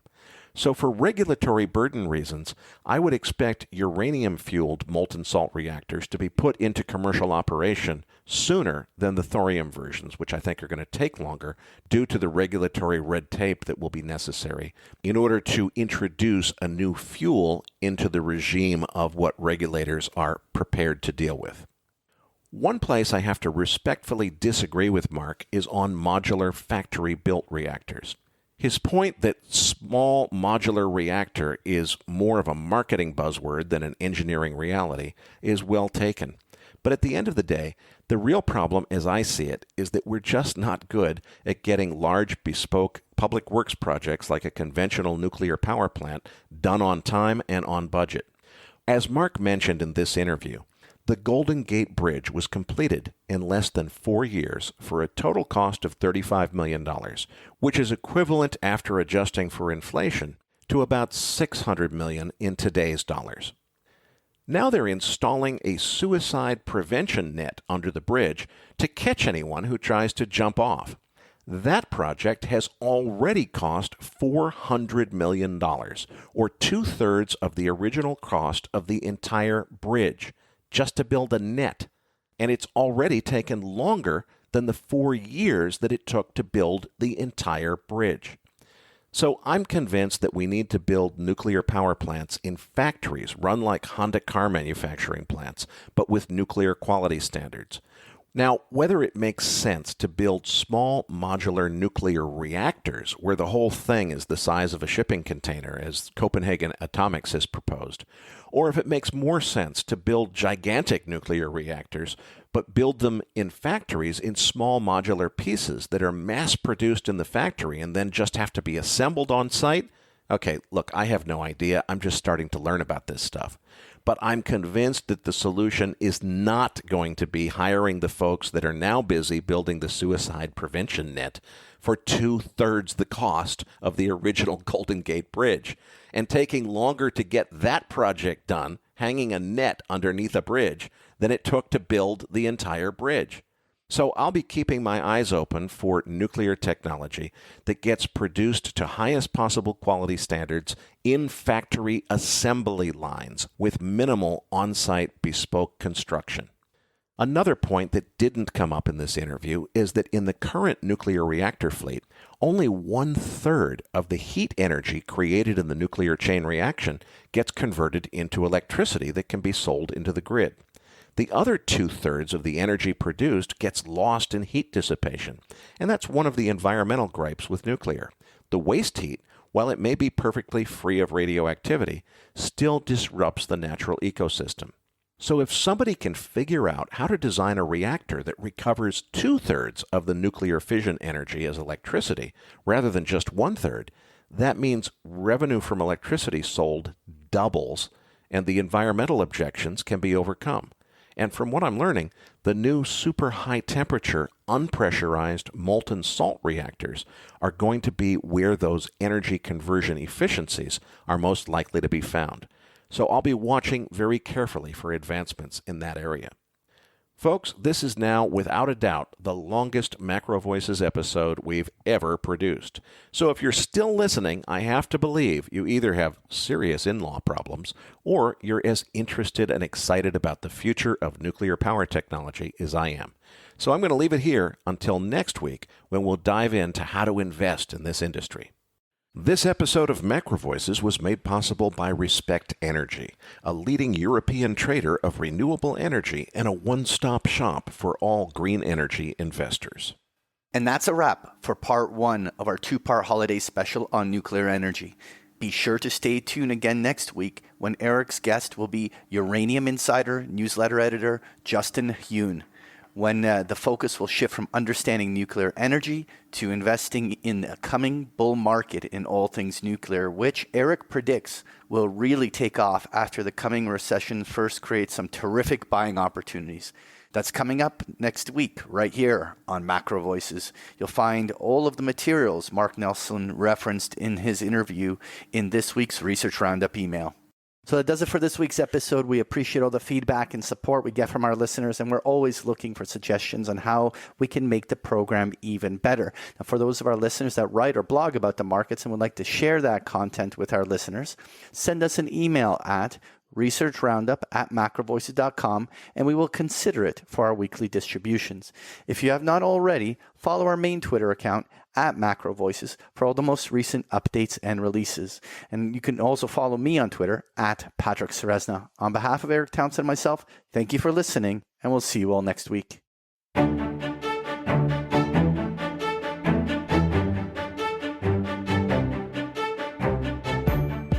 That concludes this edition of MacroVoices. Be sure to tune in each week to hear feature interviews with the brightest minds in finance and macroeconomics. MacroVoices is made possible by sponsorship from BigPictureTrading.com, the Internet's premier source of online education for traders. Please visit BigPictureTrading.com for more information. Please register your free account at MacroVoices.com. Once registered, you'll receive our free weekly Research Roundup email containing links to supporting documents from our featured guests and the very best free financial content our volunteer research team could find on the internet each week. You'll also gain access to our free listener discussion forums and research library. And the more registered users we have, the more we'll be able to recruit high-profile feature interview guests for future programs. So please register your free account today at macrovoices.com if you haven't already. You can subscribe to MacroVoices on iTunes to have MacroVoices automatically delivered to your mobile device each week free of charge. You can email questions for the program to mailbag@macrovoices.com, and we'll answer your questions on the air from time to time in our mailbag segment. MacroVoices is presented for informational and entertainment purposes only. The information presented on MacroVoices should not be construed as investment advice. Always consult a licensed investment professional before making investment decisions. The views and opinions expressed on MacroVoices are those of the participants and do not necessarily reflect those of the show's hosts or sponsors. MacroVoices, its producers, sponsors, and hosts Erik Townsend and Patrick Ceresna shall not be liable for losses resulting from investment decisions based on information or viewpoints presented on MacroVoices. MacroVoices is made possible by sponsorship from BigPictureTrading.com and by funding from Fourth Turning Capital Management, LLC. For more information, visit MacroVoices.com.